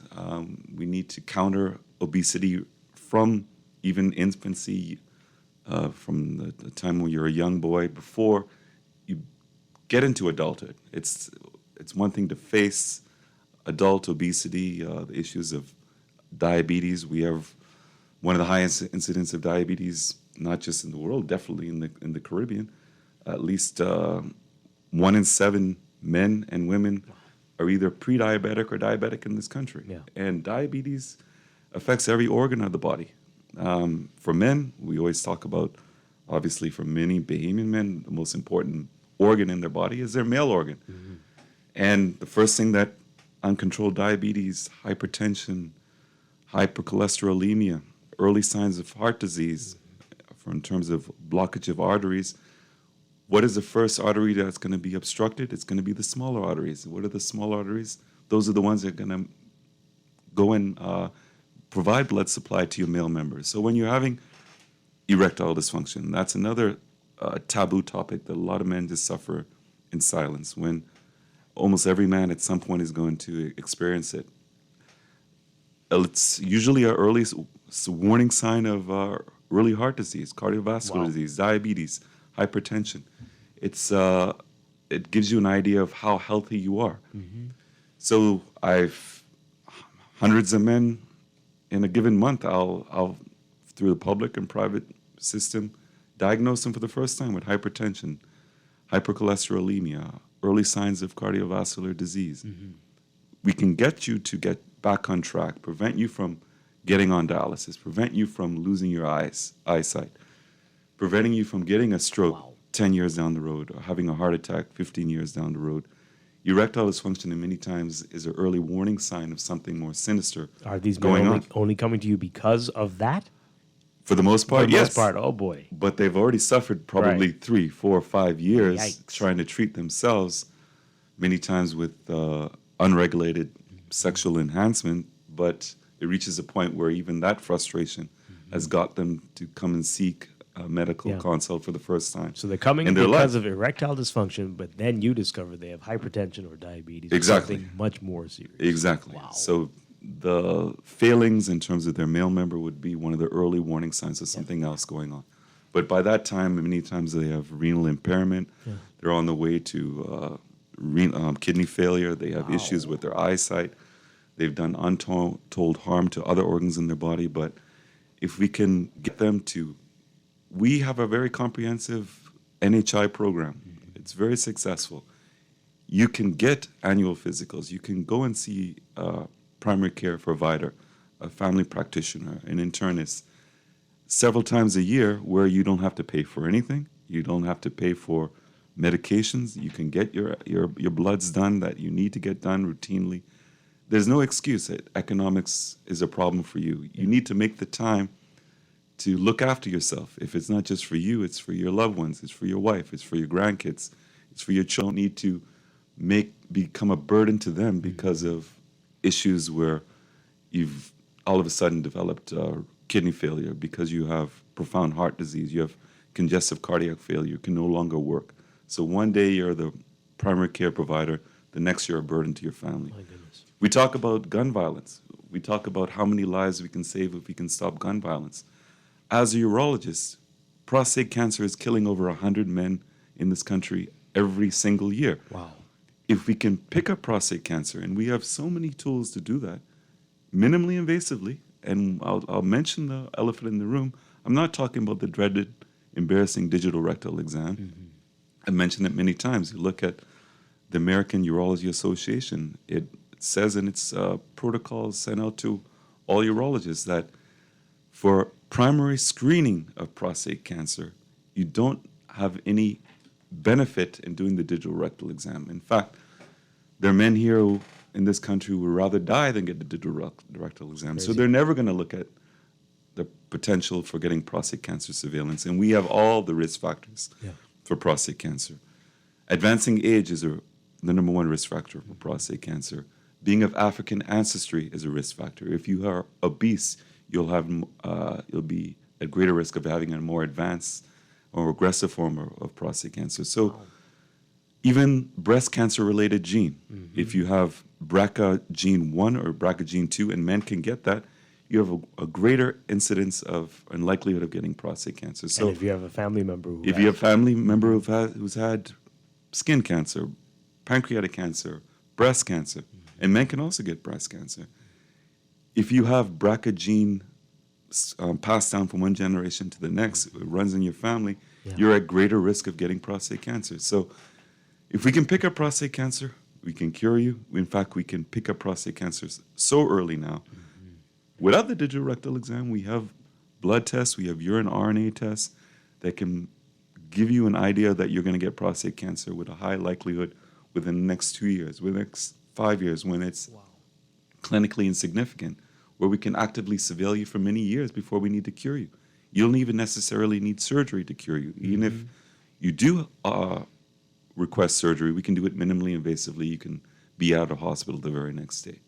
So there's so many ways that we can cure your prostate cancer. If you can get prostate cancer, we can cure you on a weekend. You could be at work on a Monday. That's a little bump in the road.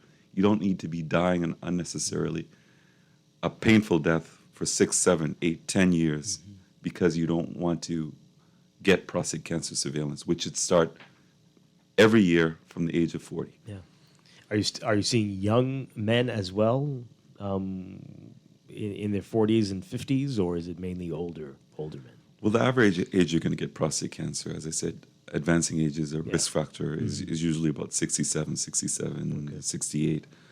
We're going to get it as men of African ancestry 6, 7 years younger than our other racial counterparts. Wow.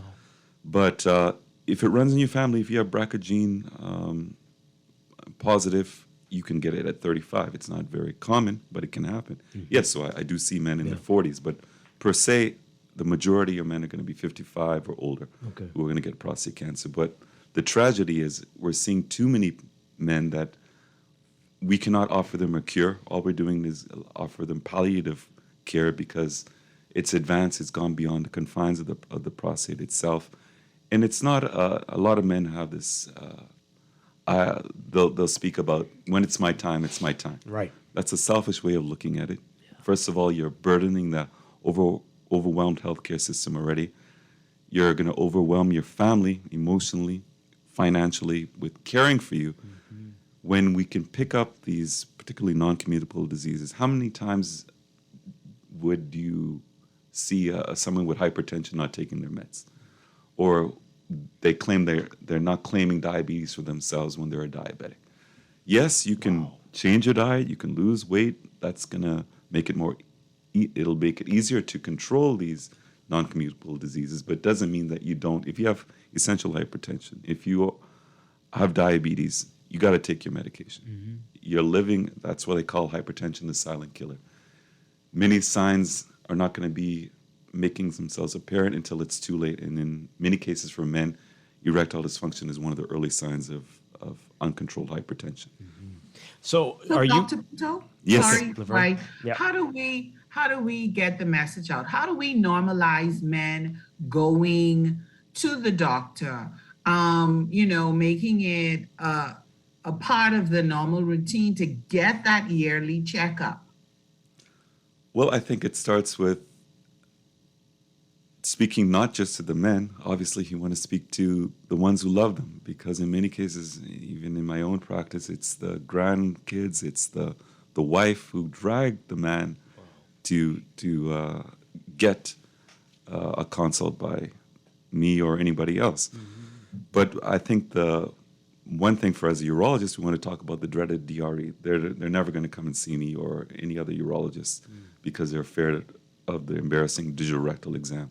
We can pick up prostate cancer without the digital rectal exam. In fact, what is the purpose of the digital rectal exam? Let's talk about that. It's to feel something abnormal. We want to pick up prostate cancer where your prostate clinically feels normal before it becomes abnormal. Even if you feel an abnormality as a primary care physician, it doesn't necessarily mean that you have prostate cancer. A lot of men will come to me and said, oh, I've been told for years after they've been diagnosed by me with prostate cancer that I went to my physician, they did the digital rectal exam, I hated it, but I thought it was necessary. They said my prostate felt normal, so I thought I definitely couldn't have prostate cancer. That's a misconception. Yeah. You can get prostate cancer when you have a perfectly normal feeling prostate. You can even get prostate cancer when your PSA, prostate-specific antigen blood test is in the normal range. So that's why we have to look at risk factors. We have to look at doing a PSA every year. We have to look at PSA velocity, the change in the PSA value over time. If you have a PSA value that's still normal, but there's a great change from increase from 1 year to the next, that in itself may be a sign of prostate cancer. Right. So that's why you can't go 1 year and then you wait 3 years. You got to go every single year. Well, all right. So are you having a problem with men who have insurance who still aren't getting their checkups? All the time. It's insane. It's the mindset. They'll go and get their car tuned up 3 times a year, but they won't go to a doctor for 12 years. And they don't listen to their body. If you're waking up 10 times in the night to urinate, there's something wrong.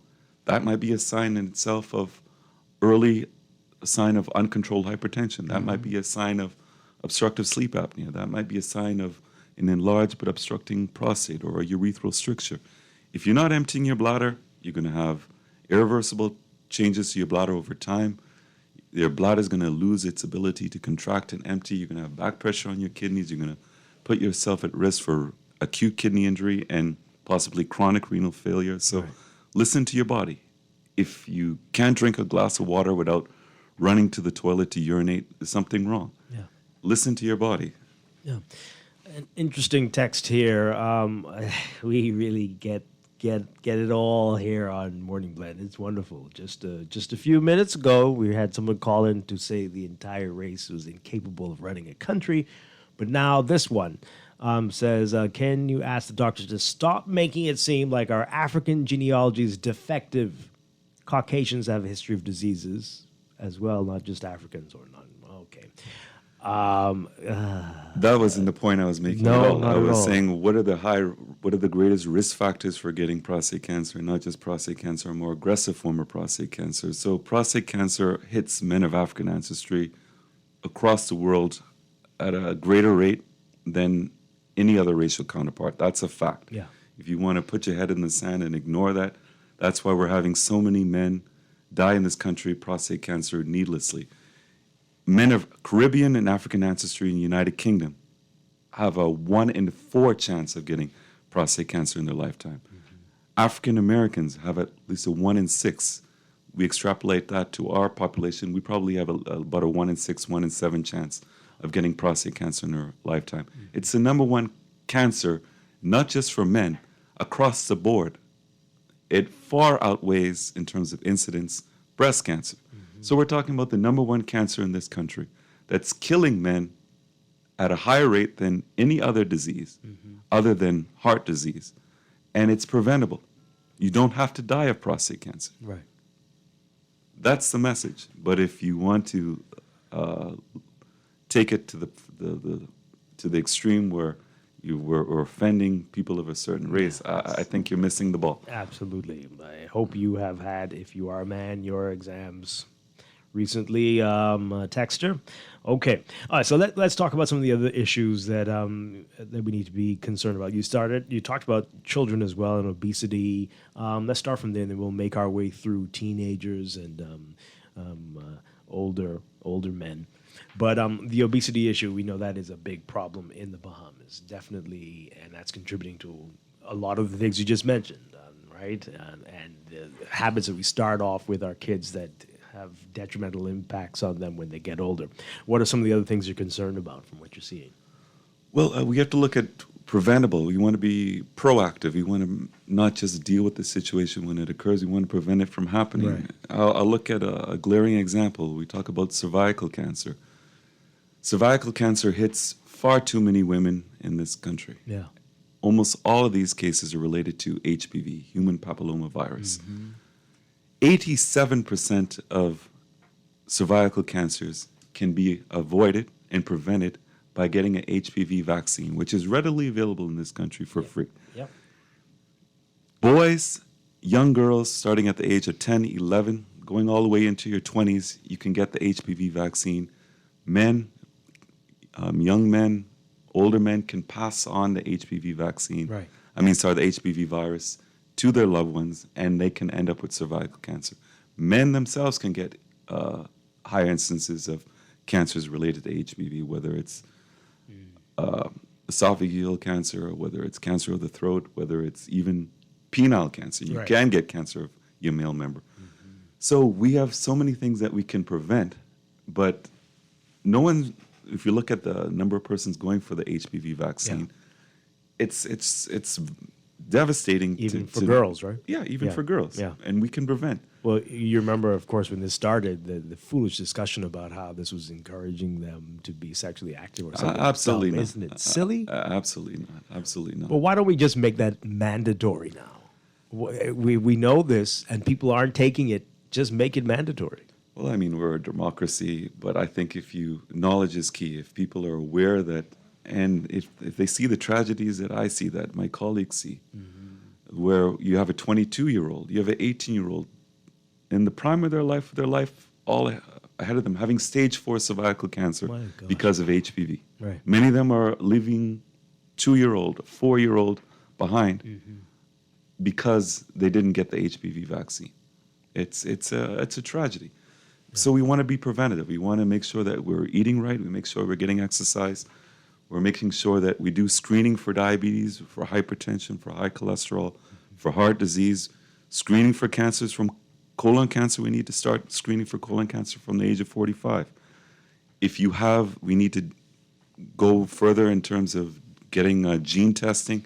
If you have a family where you have a lot of colon cancer, you have a lot of breast cancer, we need to make sure that we realize that genes have a role, even for prostate cancer, as I mentioned. If you're aware that your risk of getting a certain disease is exponentially higher than somebody else, then you're going to be extremely diligent in picking it up. And if we can pick it up early, your cure rate is excellent.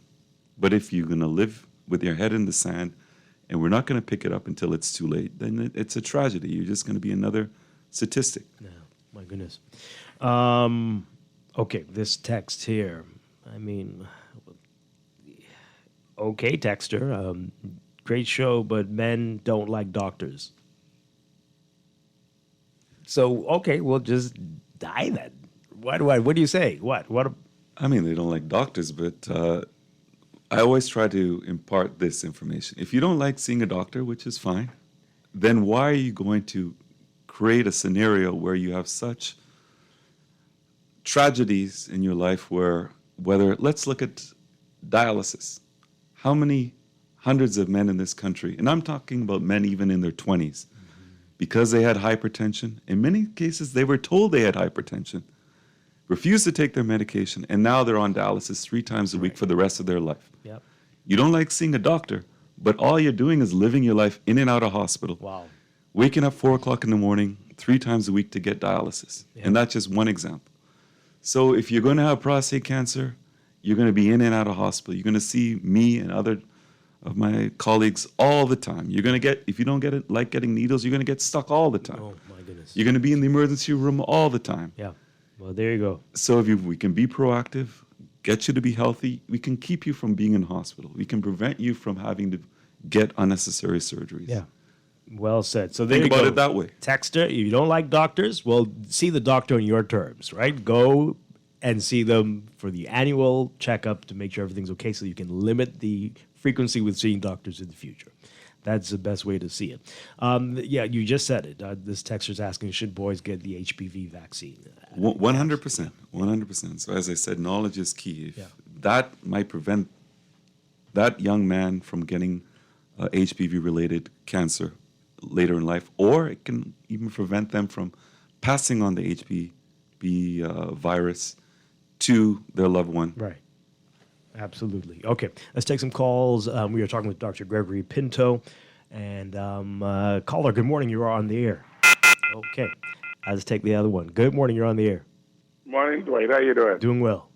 And the very elusive Dr. Pinto. How you doing, Dr. Pinto? Elusive, okay. Okay. Good morning.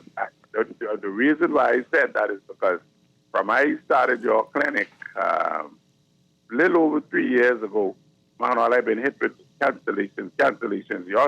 Your staff don't call the patients back that they have on the book to reschedule them, doctor.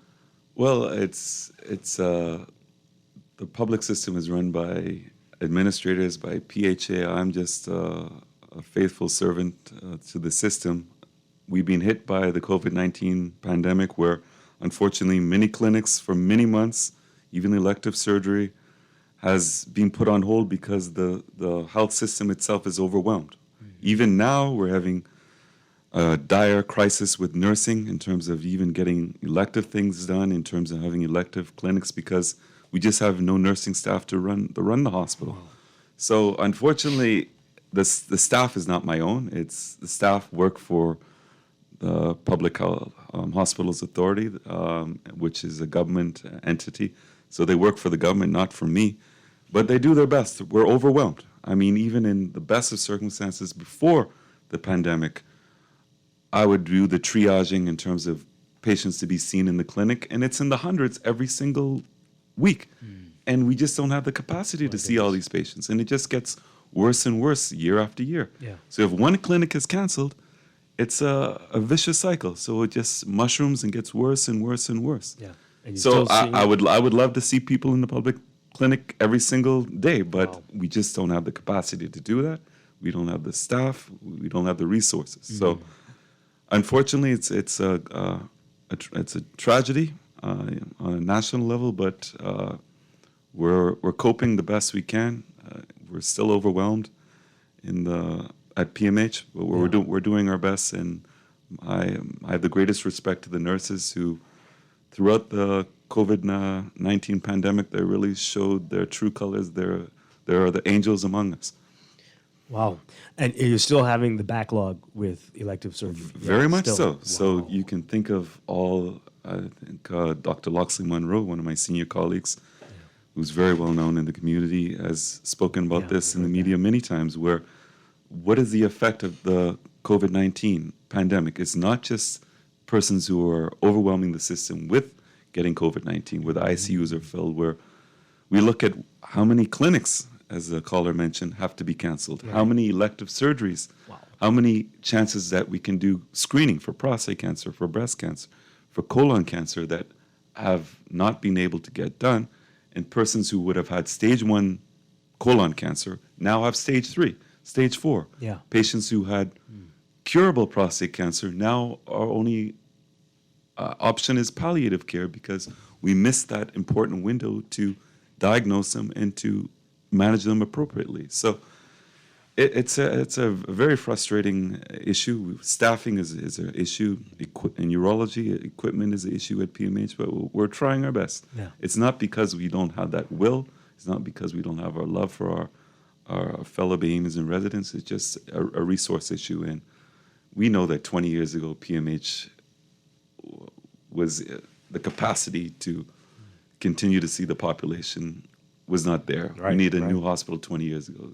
Think of the state of affairs now. My goodness. Wow. I'm afraid to go back to the calls. You prepared to take another one, Dr. Binton? Sure. Yeah? Okay. Doctor, good morning, caller. You're on the air. Yeah, man, I'm going to be good. Doc is my doctor. A little pricey, Doc, but I think everyone should at least save some money up and come and see you. Okay. I really enjoy your work. You all are rough. You all are rough Yeah, people. no, let me just being honest. Okay. I would like for you, Doc, to explain, because I've been reading up it, there's a connection between insulin and this male issue. Is there a connection? Like, once you're diabetic, chances are prostate is going to be yours because of this insulin problem. Is there any connection, sir? You're talking about prostate cancer and diabetes? Yes, and insulin. There are a lot of hypotheses out there. It's not a proven fact that certain medications may put you at greater risk of getting prostate cancer, but until it's proven and it becomes part of the protocol in terms of screening and everything else, it's still not something that we can say with certainty. So there's nothing proven, no. Even lately, it's been proven that certain bacteria can actually, that you find in your urinary tract system, in your urine, can put you at greater risk of getting prostate cancer. So things are advancing. There's research going on all the time. We're getting more insight into many diseases, including prostate cancer, as time goes on. But what we deal with is what we know with a certainty: African ancestry, obesity, BRCA gene, type 1, type 2. These are all the greatest risk factors, advancing age, for getting prostate cancer. Prostate cancer, if you pick it up at an early stage, we can even actively surveil you without having to cure you if you have clinically insignificant disease for many years. In many cases, we can surveil you for 8, 10, 12 years before we need to cure you. If we can pick it up early, your cancer-specific survival at 5 years is almost at 100%. There are very few cancers that you can say that. So prostate cancer is not a death sentence. It's one of the easiest cancers to treat. It's one of the easiest cancers to pick up early. It's the number one cancer in this country. Why are over 100 men dying of prostate cancer every year? It's crazy. All right, so this HPV issue, my goodness gracious. Okay, this text here. Dwight, you're talking about making this mandatory. The HPV shot was initially created for females. Was it made considering the female hormone? Are the boys getting female hormone? Absolutely not. So it's trying to prevent you from getting HPV. Men can get HPV. Young boys can get HPV. Young women can get HPV. If you know that, if you saw the tragedy that I see, that my colleagues see, that of 22-year-olds, and it's because it's not just the gynecologist or the gynecology oncologists who are seeing it. There's an overlap because many times it affects the urological system, the obstruction of the kidneys, etc. So I'll get to know these patients, and it'll bring tears to your eyes to see a 23-year-old female dying of cervical cancer, and it's not a nice death. It's a very painful, prolonged, protracted death. And why? Because of HPV. If they had gotten the HPV vaccine when they were younger, it could have been prevented with an 87% certainty. Yeah, so it's our Dr. duty. Pinto? It's our duty. Yes, ma'am. Yeah, at what age is it, I guess, too late, or up to what age can you get the HPV vaccine? So we talk about usually at the age of 27, 28. Beyond that, if you've been sexually active, you've had multiple partners, the efficacy of the vaccine is waning. So we try to advocate, ideally, 10, 11, 12, 13, but you can do it, you can advocate even to your mid to late 20s. Okay. All right. Let's take one more call, and then we will wrap things up. Good morning, caller. You're on the air. You're on Morning Blend. Hi, good morning. Morning.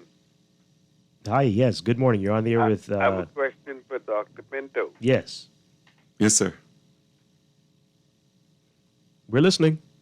I wonder, he don't know what time the clinic, the hospital will be opening. Well, you know that I'm a servant of the people, but so those decisions are made above my pay grade. So it's an issue that everybody wants to have a clinic, but if there's issues where there are no nursing staff, where there's issues where the emergency room is overwhelmed and they need to take nurses from the clinic to see critically ill patients, that's an administrative decision. So unfortunately, I'm just told, just as patients are told, that there is no clinic this week, unfortunately. Boy, okay. Good luck. caller. I think this is about HPV again. This texter asking how much is that vaccine? You said it was free already. Right? It's free. It's free. It's free. Yeah. So we talk about NHI. We talk about there are very few nations. We said a lot is wrong with the Bahamas. There are very few nations where you can get primary care for free. Yeah. Where you can get your medications for free. Where you can get the screening for free. If you have a cancer, you can go to PMH. You'll get treated. Mm-hmm.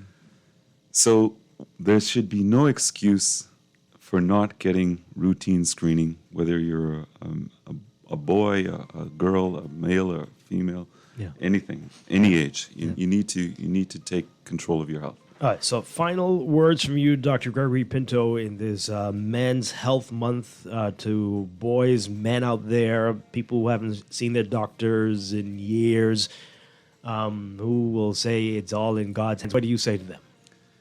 You got to love yourself. You got to love your family members. You got to avoid tragedy. You can't live your life in ignorance. You need to know that you're healthy. You need to know in terms of routine screening, what are your blood levels, for example, for prostate cancer, age of 40, you should know. What is your PSA? What is your PSA last year? What was your PSA 3 years ago?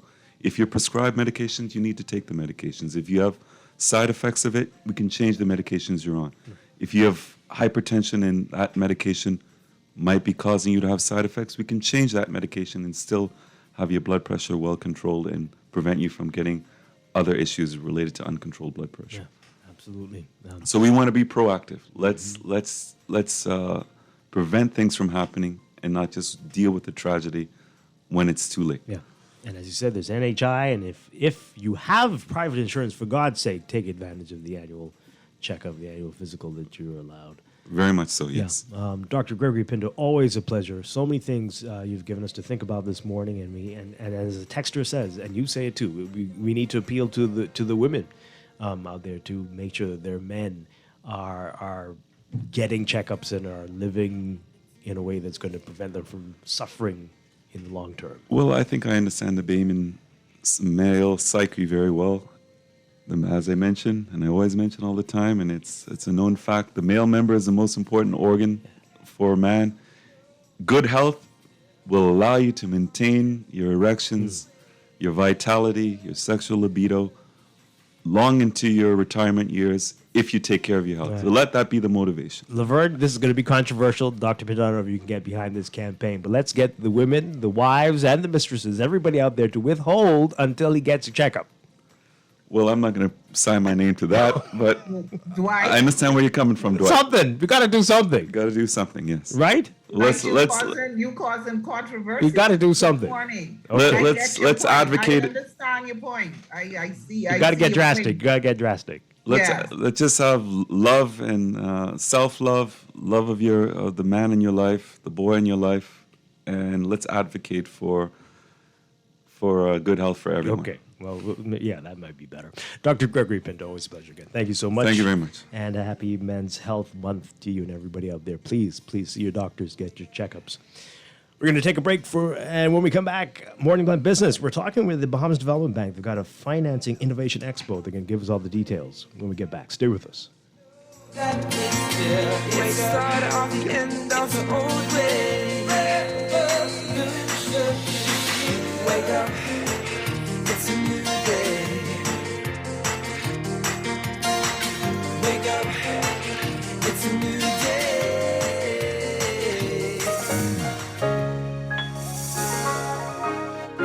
Fidelity, we're good for you. We know how important collecting your money can be to the success of your business. Start your relationship with Fidelity today so that we can show you the many options available to you with our merchant services. From click and pay options online to merchant terminals and e-commerce options. We're here to help your business succeed. For more details, speak to one of our business development officers at 356-7764 in Nassau or 352-6676 in Freeport. Visit our website at fidelitygroup.com or visit any of our branches.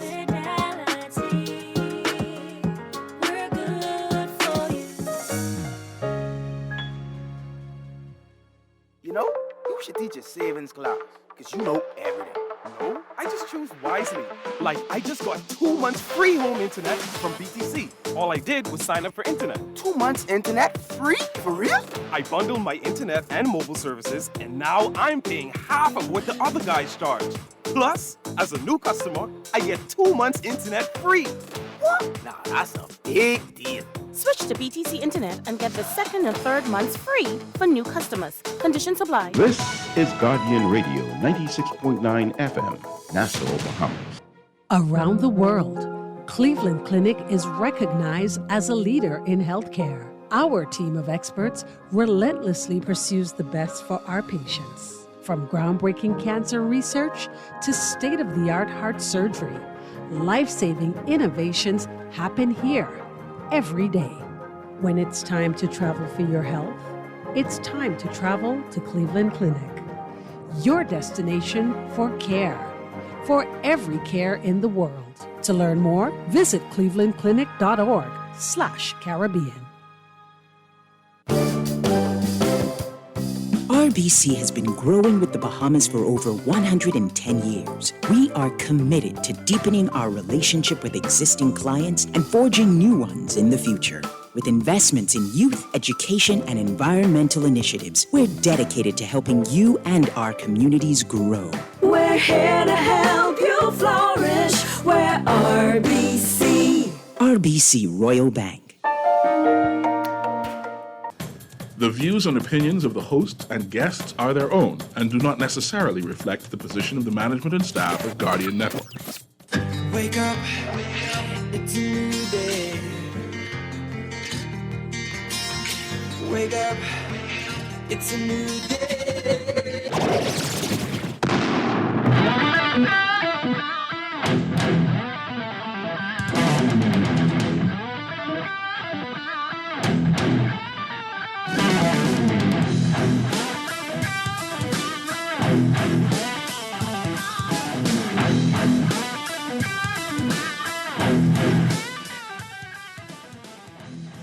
Good morning and welcome to Morning Blend Business on this Thursday, June 9th, 2022. Welcome back to our Morning Blend listeners. Once again, I'm Dwight Strachan along with Laverne Gardner on this Thursday morning.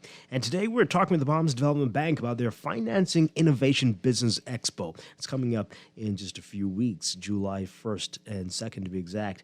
And this morning we're very pleased to welcome from the BDB, we have Zena Williams and Sumaya Cargill. Great to have you with us. Good morning.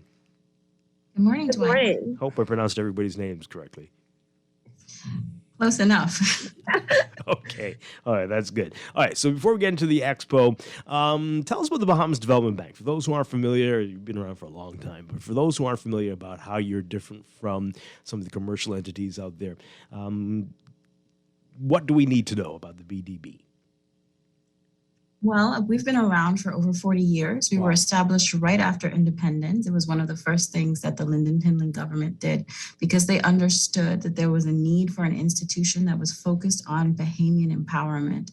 So unlike a regular commercial bank, we're focused on both development impact as well as financial sustainability. So we're really about acting as a catalyst for national development, which means we create the conditions for economic development to happen. And as part of that, we really want to bring people and agencies together. We believe that many challenges in our country stem from people and agencies working from silos. And that's really where this event comes in as part of our role as a catalyst for economic development. Okay, so expand on that a little bit. So who should and who shouldn't look to the BDB for funding or financing? Well, as a national development bank, we are focused on businesses. So if you are a current or aspiring business owner, then you can reach out to the Bahamas Development Bank and see what opportunities exist for financing. We have a number of broad powers under our legislation that people may not be aware of. So we have the capacity to give grants, take equity positions, and of course, we have our debt facilities that persons might be most familiar with. Okay, so there are a number of agencies now that are offering similar opportunities. So how are you different from, let's say, the Access Accelerator Small Business Development Center, for example? Well, SBDC is a partner in this event and for us generally. So SBDC is really focused on capacity building. If you think about business development, you realize that businesses come in different sizes and different stages. If you are at the very early stages of your business journey, I would really recommend going to SBDC. They have resources to help you develop business plans, put together your continuity plans, and really hammer down what it is that you want for your business. And if you are successful with SBDC, they are able to give you a guarantee that you can come to a commercial bank or the Bahamas Development Bank, and we will honor it. And so, as you know, many young people, I think, struggle with accessing the collateral that banks, including the Bahamas Development Bank, look for. So going to SBD first can really strengthen your application with the funding agency, of which BDB is. So think of SBDC as your gateway to the Bahamas Development Bank. Okay. All right. So how much can we get from the BDB? In terms, what's the limit? What's the both ends? The minimal amount that you can get and the most that you might be able to access. Well, that's a really great question. And it's actually one of the points of difference between us and some of the other financing agencies. You might find that some of them have, especially the public agencies, have caps on what they can lend. In theory, the Bahamas Development Bank has no limit on the amount of money that we can lend. Looking at our activities last year, we provided loans upwards of $2 million to businesses that, of course, qualify for that level of funding. At the lowest level, we don't typically do loans that are less than $20,000. Okay. However, we do have a micro loan facility that is geared towards people who are, not necessarily at the larger end. And that ranges between $5,000 to $15,000. So to sum it up, the lowest limit is $5,000 and there is no upper limit. Okay. And of course, BDB has the ability to syndicate as well. So say you needed $10 million, BDB could arrange a syndication with other commercial banks, other government agencies. So we really are a large lender. Okay. All right. So we're going to get to the expo in a moment, but I have so many questions about the BDB. So what are you seeing? And I know you're saying that people, especially new businesses, aspiring entrepreneurs, should go through the Access Accelerator, SBDC, and to fine-tune their business plan. But what are you seeing as some of the pitfalls that people are making in terms of being an entrepreneur, getting into business, advice that you'd give to folks out there? Well, we have a good bird's eye view of this. And so we can talk about businesses that are successful in accessing financing and businesses that are not successful in accessing financing. If you want to be successful, you really have to have a clear idea of what that business is going to do as articulated, especially for BDB, in a business plan. So that means we need to know what your organizational structure is going to be, what your financial projections are going to be, what your marketing plan is going to be. And we really like to see businesses that already have a little bit of experience. So do you have a track record? Do you have historical financials? And many businesses don't necessarily keep track of those historical financials. So you get cash coming into your business, you don't deposit it, so you don't really have a record of what your business has been doing. So you may be very profitable, you may have an amazing product, but then when you come to the financing agency, you cannot demonstrate that. And so that makes it much more difficult to access financing for businesses. Mm-hmm. Yeah, and I think you hit on it there. Research as well, just knowing the market and understanding the market, and a lot of people going by gut feelings as opposed to perhaps research. Yes, absolutely. Of course, in the Bahamas, we are challenged because we don't necessarily have the same access to data that you might get, say, in the United States. But businesses can do things like, of course, do pilots of their products, do some pop-ups, for example. That's a great way to test the demand for your product. You can do surveys. Are you interested in this product or not? And that can even help you gauge and refine your business plan and the product that you're selling. Yeah, that's a great idea. Yeah. All right. So, in terms of companies that you financed in the past, the success rate and I guess repayment rate for loans. How are things looking? Well, the success rate of businesses is different from the repayment rate of Right. loans, I would say. Yes. Because we know who our clients are and we know what they're doing and whether they're paying. So we see cases where businesses are successful. That doesn't mean that they pay us. Oh boy. And we are of course working to improve on our collection rates, and we've made some real headway in the past couple of years. We went down, of course, from our 76, I think, percent non-performing rate to a 20-something% non-performing rate. So our legal team and our collections team is definitely working with businesses to get in those payments so that we can, of course, re-lend to other businesses, right? Yeah. Absolutely. That's what we're very, very focused on that right now. What do you think's behind that? Do you think, my theory is that just that word Bahamas in there, people thinking I do think that might be the case. Of course, we've had a little bit of a hand in it. We tend to be very patient with people. We extend a lot of leeway. So people come to us and say, "Well, I really can't pay right now," and then we're like, "Okay, we'll give you more time," And so BDB has really suffered in that way because we've given such a long rope that it's caused us to have a bit of a challenge with collections and that perception.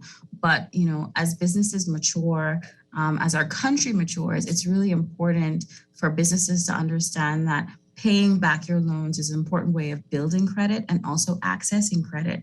Because if you're a good customer to BDB, that opens up the door for us to say in the future, okay, we borrowed $50,000 from us last time. You paid it back very well. Now your business needs $200,000 to expand. That's no problem because you're already, a great customer with us. Excellent.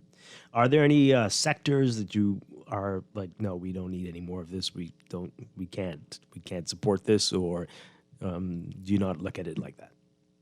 Well, we do segment our portfolio based on sectors. So BDB supports agricultural development, fisheries development, manufacturing, servicing, tourism, and technology. So if you look at all of those areas, there's very little that BDB doesn't really get into. If you come with a good proposal, that's more of what we look at. There are some sectors that have a higher risk profile for us. That means that in the past, they have historically not performed. So fisheries is a little bit of a risk factor for us. So if you come with a fishery business, say you want a boat, we're going to give that a bit more scrutiny. But that's not to say that we will not lend in that area. Yeah. Okay. All right. So let's take a break. When we come back, we'll get into the expo and find out about all that we can expect July 1st and 2nd with the Financing Innovation Business Expo. We're talking with Samaya Cargill and Zena Williams with the Bahamas Development Bank. This is Morning Blend Business on Guardian Radio 96.9. Stay with us.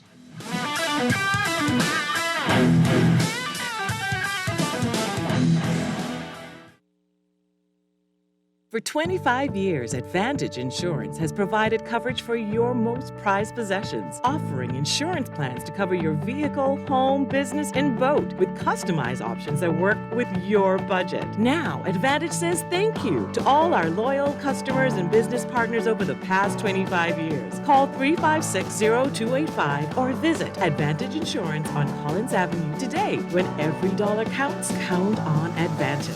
Celebrating 25 years of service. Switch for better when you move your mortgage to Scotiabank. Leave behind that old mortgage plan and open the door to a low interest rate. No payments for up to 2 months and cash back of 2.5% of the mortgage amount up to US $10,000. And guess what? It gets better. Apply for your Scotiabank credit card and enjoy a low 9.99% introductory rate for the first 6 months. Switch for better and upgrade your mortgage today with Scotiabank. Offer ends June 30th, 2022. you? Girl, Junior just showed me Bella Boy in his phone. What you mean? He take picture of that good-for-nothing boy? Shh, you don't want Bella here. You say that. You know she always say that's my good child. So what he doing in Junior phone? Oh, he there because the police looking for him. He on their wanted list. Wanted persons in your phone now? Yes, child. And when police want to find anybody quick, after something happen, they can send pictures direct to your phone. Go to Google Play or App Store and search for Crack Crime Bahamas, then pick install and it will go straight to your phone. There is also a section on missing persons? Yes, girl. Everybody needs to get this app so police can tell us right away when these people go missing. Just like an alert system. Yes, it has numbers for Crime Stoppers Bahamas so you can call and nobody knows it's you. Call directly to Miami and give the information without giving your name or anything about you. I tried the other day and when I hear Junior and his boys talking about where they hide those guns, I walk quick round the corner and call that number. Call 328-8477 from Nassau or 242-300-8477 from the Family Islands.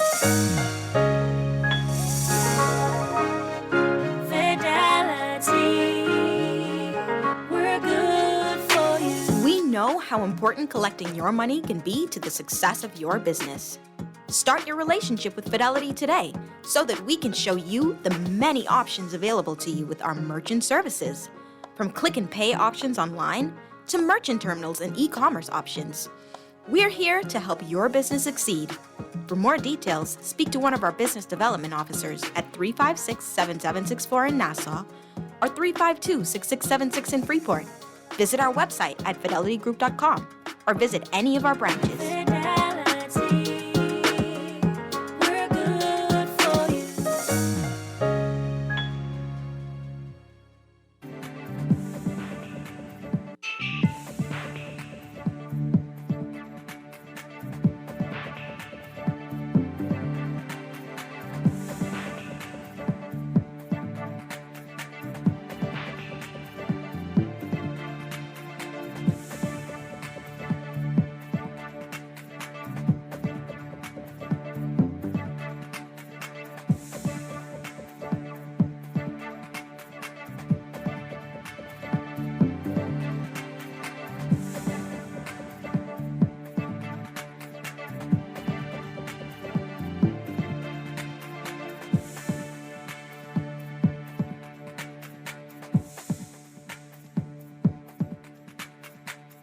It's time for your morning business report brought to you by CFAL.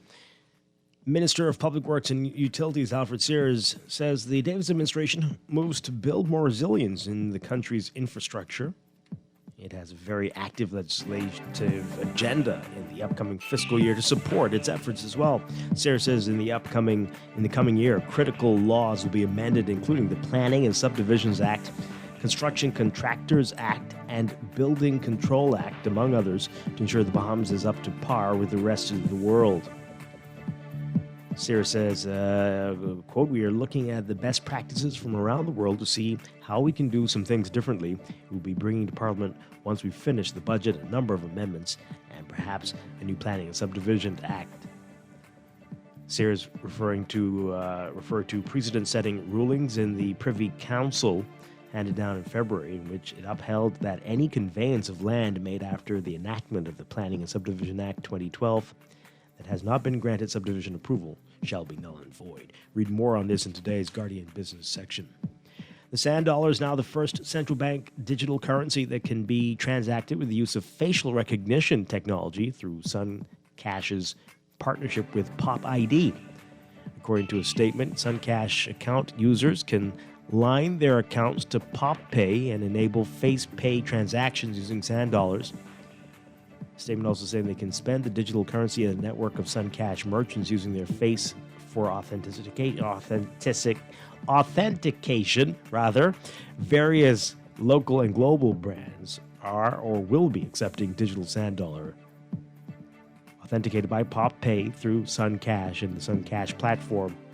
SunCash's Chief Executive Officer Desmond Pyfrom says PopPay will provide a more seamless and more secure experience for customers.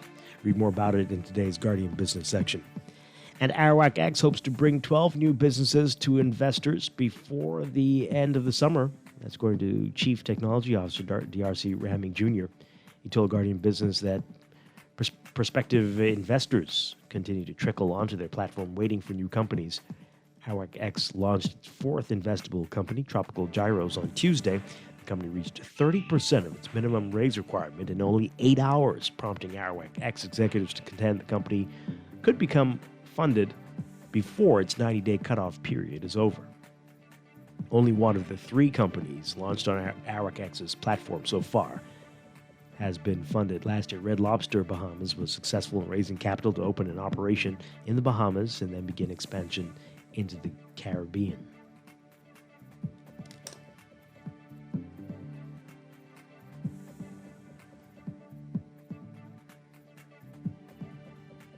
Overseas, the European Central Bank saying today that it will carry out its first interest rate increase in 11 years next month, followed by another hike in September as it catches up with other central banks worldwide in pivoting from supporting the economy during the pandemic to squelching soaring inflation. The surprise announcement coming after the bank's 25-member Monetary Policy Council met in Amsterdam, saying inflation had become a major challenge and that those forces had broadened and intensified in the 19 countries that use the euro currency. It'll end its economic stimulus program and raise rates by a quarter point in July. The move underlines concerns about surging consumer prices, which rose by an annual rate of 8.1% in May, the highest since statistics started in 1997. The bank's target is 2%. The European Central Bank left open the possibility that it would make a more drastic half percentage point increase in September rather than the more usual quarter point adjustment, saying that if the inflation outlook persists or deteriorates, a larger increment will be appropriate at the September meeting.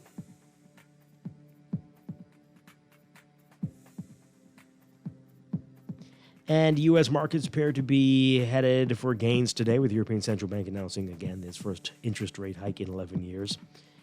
Futures for the Dow Industrials and the S&P rose more than 0.3%. Markets are bracing for more inflation data Friday when the U.S. releases its latest reading on the Consumer Price Index. Inflation eased slightly in April after months of relentless increases, but at 8.3% remained near a 4-decade high. The U.S. Federal Reserve is widely expected to raise its key short-term interest rate by half a percentage point at its meeting next week. That will be the second straight increase of double the usual amount by the U.S. Central Bank, and investors expect a third in July. The big concern on Wall Street remains whether the Fed's shift to aggressively raising interest rates will help temper the impact or possibly push the economy into a recession. Closer to home in your Market Watch, recapping trading on the BISX from Wednesday. Your market movers: Bank of the Bahamas moving 850 shares, closing unchanged at 247. Commonwealth Bank moving 31,866, closing at 281 unchanged.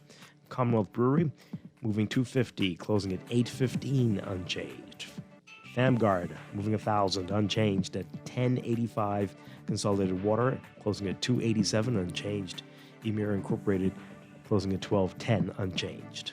The BISX All-Share Index closing at 2,431.12 unchanged. That's your Market Watch. And that is your morning business report, brought to you by CFAL, growing wealth for future generations.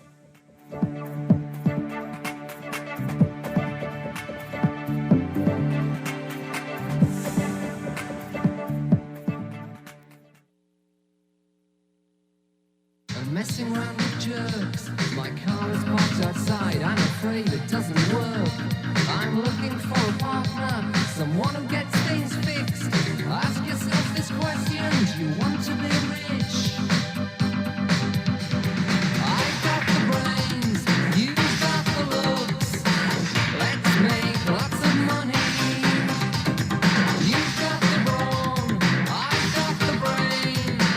Let's make lots of money. We're back here with Morning Blend Business on Guardian Radio 96.9. Dwight Strachan along with Laverne Gardner. We are talking with Samaya Cargill, the unit head of strategic development and initiatives at the Bahamas Development Bank, and Zena Williams, communications officer at the BDB as well. All right, so we've been talking about the Bahamas Development Bank, and you've got your Financing Innovation Expo coming up. Is this the first time you're doing this? Yes, this is the first year that we are doing the expo, but we're hoping that after this year, it's going to continue to grow. Okay. All right. So what is the overall objective? Well, why are you doing this? So the reason we're doing this is because we wanted to have a business-focused expo. So we're going to have financing agencies that are going to provide information on how you can get funding for your business. We have public agencies, commercial banks, and alternative financiers that are going to be at the event. We want people to just walk away with a solid understanding of what you need to get funding for your business, including debt, grants, equity, and all of the other financing options that people have out there. Okay. All right. So it's great. All of this in one place. That'll be very helpful. All right. So who's going to be there? What can we expect exactly? Okay. So in addition to the financiers that'll be on site, we also are going to have vendors that will provide B2B services. So vendors that provide marketing services, IT, business plan writing, design and decor, and so much more. We are also going to have a tourism village with TDC. And in the tourism village, there will be retail and wholesale products for sale. We will also have workshops presented by BAIC. So we'll have candle making and jewelry making. And we are actually subsidizing the cost of these workshops. So if you're used to the price that they usually are, BDB is actually going to cover 50% of that cost. So if you've been interested in a BAIC workshop, but the price point was not for you, maybe at our event, you'll be able to participate because the price point is subsidized by BDB. Wow, that is amazing. That is very, very generous. Wow, wonderful stuff. Yeah. All right, so this is almost like a fair as well. This is going to be a lot happening. I wouldn't say it's like No? a fair because it's still business focused and we're still going to have other things as well, such as panels where you can learn about how to prepare for export, how to pitch your business, different things like that. And we have a lot of partners that are coming in with us to present on the panels and to give businesses an idea of what you really need to get your business to the next level. Okay, all right, there you go. Sounds fantastic. Okay, let's go through the panels. These are going to really get a lot of people's attention. Let's talk about them. Okay. So we have panels on, like I said, how to pitch your business. We are partnering with SBDC, the Access Accelerator, on that one. So you'll get tips on how to pitch. We'll have a pitch workshop, and then we'll also be hosting a pitch contest at the end where we have prizes. We also have panels on things like electric vehicles. We have money and music, how to integrate e-commerce, crowdfunding, obviously, with RWAC-X, how to prepare your products for export. And there's a lot of other panels that we're still working on, but it's going to be a variety of topics depending on what your business type is. Yes, we're really excited about some of the presenters that we've been able to get on board.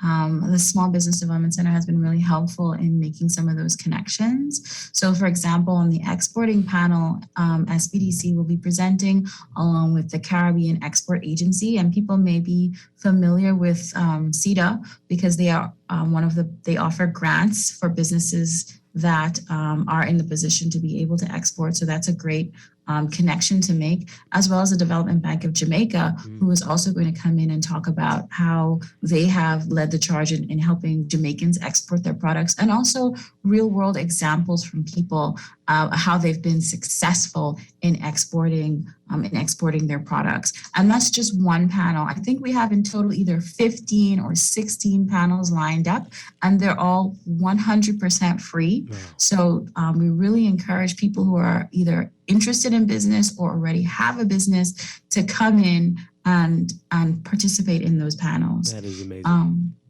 And we've had one of our partners, the Royal Bank of Canada, is coming in to really provide tangible examples and tangible products that people can walk away with on that day to upgrade their business. In terms, everybody knows with the pandemic, if you're not online, you're losing out. If you're not accepting online payments, you're losing out. And so we want people to know, okay, what exactly do I need to do to integrate e-commerce into my business?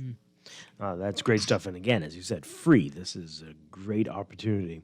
All right. So the pitch competition, tell us a little more about that and how that's going to work and the types of prizes we're talking about. So the pitch competition is being managed really in partnership with SBDC and TDC. So it's one of the things that our clients and our grant recipients had really asked for. As you know, we gave out $70,000 in MacBooks earlier this year, but other opportunities came up for the creatives, but they weren't sure about how to pitch their business and sell their business to an investor, even someone who could provide grant funding overseas. So what we want to do in this pitch workshop is give an example, give tangible experience in how to sell your business to someone who could invest in your business. And it's going to be about a 4-hour workshop, and then there's going to be a gap. And then we're going to have a panel of judges who will decide who's going to get the first, second, and third prizes. So our prize pool right now for the top 3 pitch persons, and it's a very small, intimate workshop. Only about 6 persons are going to be chosen. So the top 3 are going to split a prize pool of around $3,000 or $4,000. Okay. And one of the things we're so excited about is that Crypto Isle, the venue, has actually donated $1,000 in sand dollar to kick off this interest and this excitement about sand dollar to the winners of the pitch competition. Nice. Excellent. All right. We're getting some great questions on our text line. We've got some calls as well, and you can call in. Again, we're talking with Samaya Cargill and Zena Williams with the Bahamas Development Bank. And we're talking about their Financing Innovation Business Expo. Call in 323-6232, 325-4316, 325-4259. Tweet us, Facebook us, text us, 422-4796. Caller, good morning. You're on the air. All right. Call us back. 323-6232, 325-4316. 325-4259. All right, so this text here, someone's asking, with the event, will the panels have separate time slots? I ask because it would be a shame to miss one or another presentation because you have to choose between some, I think they're trying to say. The ones already indicated sound excellent, and people may want to attend all of them. Is that going to be possible? Yeah, there are 2 rooms essentially, room 1 and room 2. So unfortunately, you are going to have to pick between room 1 and room 2 because we have so many panels. I think there are 15 or 16 of them. So unfortunately, you are going to have to choose which one you want to go to, which room you want to be in. Mm-hmm. So when you're in one room, you're stuck in that room, or can you go back and forth? No. You're back and forth. Each panel is about an hour long, so you can pick which ones you want to attend. And so those panels are going to be up on our website today, and people can sign up for whichever panel they want to go to, whichever room they want to be in. It's just 1 hour commitment for each panel. So you could really spend the whole day at the expo, attending panels, taking part in the workshops, visiting our vendors. We have space for 60 vendors at the event, inclusive of our financing partners and the tourism village. So there's going to be so much to see and do at this expo. All right. So if you want to be a vendor, you can still sign up. Yes, we do have some spaces left, although, of course, we gave our first spaces to our clients and partners. But persons who are interested in being a vendor can get in contact with us, visit our website, www.bdb.gov.bs, or send us an email at sdi.bdb.gov.bx, and we'll sign you up. So the vendor fee is $100, but we have been waiving the vendor fee for persons who are providing like a prize or a promotion for the event. So to give you an example, Sherrod Lightbourne will be on site providing a very, very discounted headshot for persons who need a headshot for their business promotions, etc. And so we've waived the vendor fee there. So if there is a vendor that has a B2B service and wants to participate in the expo, we really encourage them to reach out to us. And we're very flexible about how we accept the $100 contribution, whether it's cash or in kind. That's wonderful. And that $100 covers both days? Both days. Yes, it does. This is very reasonable. Okay. Yes, we're not trying to make money here. This is really about catalyzing the business community, providing opportunities for capacity development, and really showcasing the innovation that is present here in the Bahamas. Okay. All right. So that's if you want to be a vendor, you say Yes. there's some space left. But while it is free, you do want people to register. Yes, we do want people to sign up for the panels because there is limited space available because, this is an in-person panel. And so we have to be aware of COVID restrictions. But the venue, Crypto While, has an amazing space and even socially distanced. One of the rooms allows for, I think, 80 persons and the other room allows for 50 persons. So there is a good amount of space for persons that want to attend these panels. And for those who might not be familiar, Crypto Isle, where exactly is Crypto Isle? It's on East Bay Street. It's formerly Luciano's. Okay. Wonderful. And it's July 1st and 2nd. So you've got a couple weeks to get to sign up for it. And again, give us that website. www.bdb.gov.bs. Ms. Cargill, Dwight, my next question. You can almost say it with me. Any plans to have this expo in Grand Bahama? Well, this expo right now is planned for New Providence. However, we are exploring with our partners how we can bring it to other islands. So if you are, like Laverne, in Grand Bahama, is there any way that you can virtually be a part of it? Yes, we will provide a Zoom link for the panel presentations so people can sign up for Zoom. Okay. All right. So that's good. Right? Yes, that's good. That's something. Thank you. All right. Wonderful stuff. All right. So what's next? I know you're saying that you're hoping this will be an annual event. What is next for the Bahamas Development Bank? So we've been very active, of course, in the orange, green, and blue economies, and we've been very active in building our partnerships. I don't know if recently you saw that we kicked off the launch of the joint program with United Nations Women. And that is a very interesting program for us because it allows us to access larger regional funds like the Caribbean Basin Fund. That's a $500 million fund. So we're really working right now on how to channel international finance and make that available for your everyday average business. We're also working with the Caribbean Development Bank on a creative loan product. One of the things that we have learned in our conversations with the creative and cultural communities is that they really struggle in accessing finance from us and from other commercial lending agencies. So what we're trying to do is create a product that is geared towards and really understands the creative sector. And so we hope to roll that out later this year.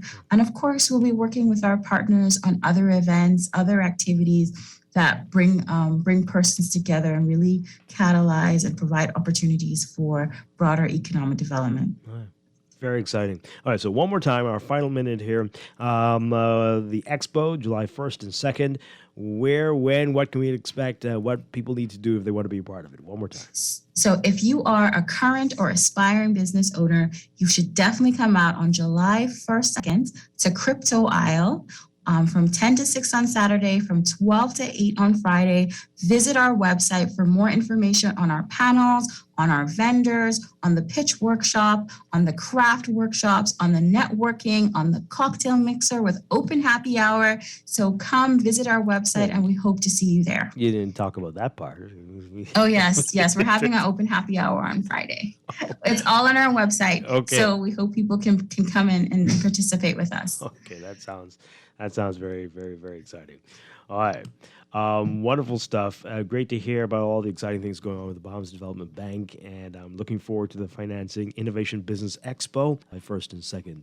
And thank you both for being here with us, Zena Williams and Sumaya Cargill. It's been a pleasure. Thank you, Dwight. And hopefully we'll talk again soon. Okay. Absolutely. All right. We're going to take a break and then be back to wrap things up. This is Morning Blend Business on Guardian Radio 96.9. Ready to save? You can put $100 into the CFAL Savings Express plan and make sure your money keeps growing. Earn interest on your savings while you're sleeping, eating, or standing in line at the bank. Ready to invest? Start by putting $1,000 into our mutual funds and earn interest there too. Because at CFAL, your interest is our interest. Visit cfal.com to start now. CFAL, growing wealth for future generations of Bahamians. Beulah, gal, can you believe this? We are now the patrol queens of the neighborhood. We now large and in charge, so we need to check out what's going on in everybody's yard. What about that gun that we know that Junior and his homeboys just ran out? Can we report that too? Of course we can. But we could be in deep trouble if they find out. We need to report what we see, Beulah. When you call Crime Stoppers, they just answer your call in Miami. So then we can report everything? Guns, where they hiding the drugs, who shoot who part of which gang, or who disturbing the peace with the loud music and the motorcycles. Then our neighborhood will be the best in the Bahamas, and everybody gonna want to come live here. And then our house price will go up, gal. So what we waiting on? What's the number? If you see something, say something. Let us all pitch in and stop the crime before it's your time. Call 328-8477 from Nassau or 242-300-8477 from the Family Islands. Or text us through the Crack Crime Bahamas app. Stop the crime before it's your time. Messing around with jerks. My car is parked outside. I'm afraid it doesn't work. I'm looking for a partner, someone who gets things fixed. Ask yourself this question: do you want to be rich? I got the brains, you got the looks. Let's make lots of money. We're back here with our final 3 minutes of Morning Blend Business on this Thursday. Dwight Strachan along with Laverne Gardner. And Laverne, I always get very concerned, when we have these wonderful segments and our listeners are quiet, or very quiet. I hope, I've been telling myself for 10 years. 10 years, they're listening. I'm telling myself that it's because they're absorbing all of that wonderful information, because I mean, and I'm not working for the Bahamas Development Bank, but Dwight, I'm saying that this is an excellent opportunity. If you are an entrepreneur, if you're thinking about it, you know, I'm saying go out there and get that information. And it's not just for people who maybe have it all together or you've already opened your business.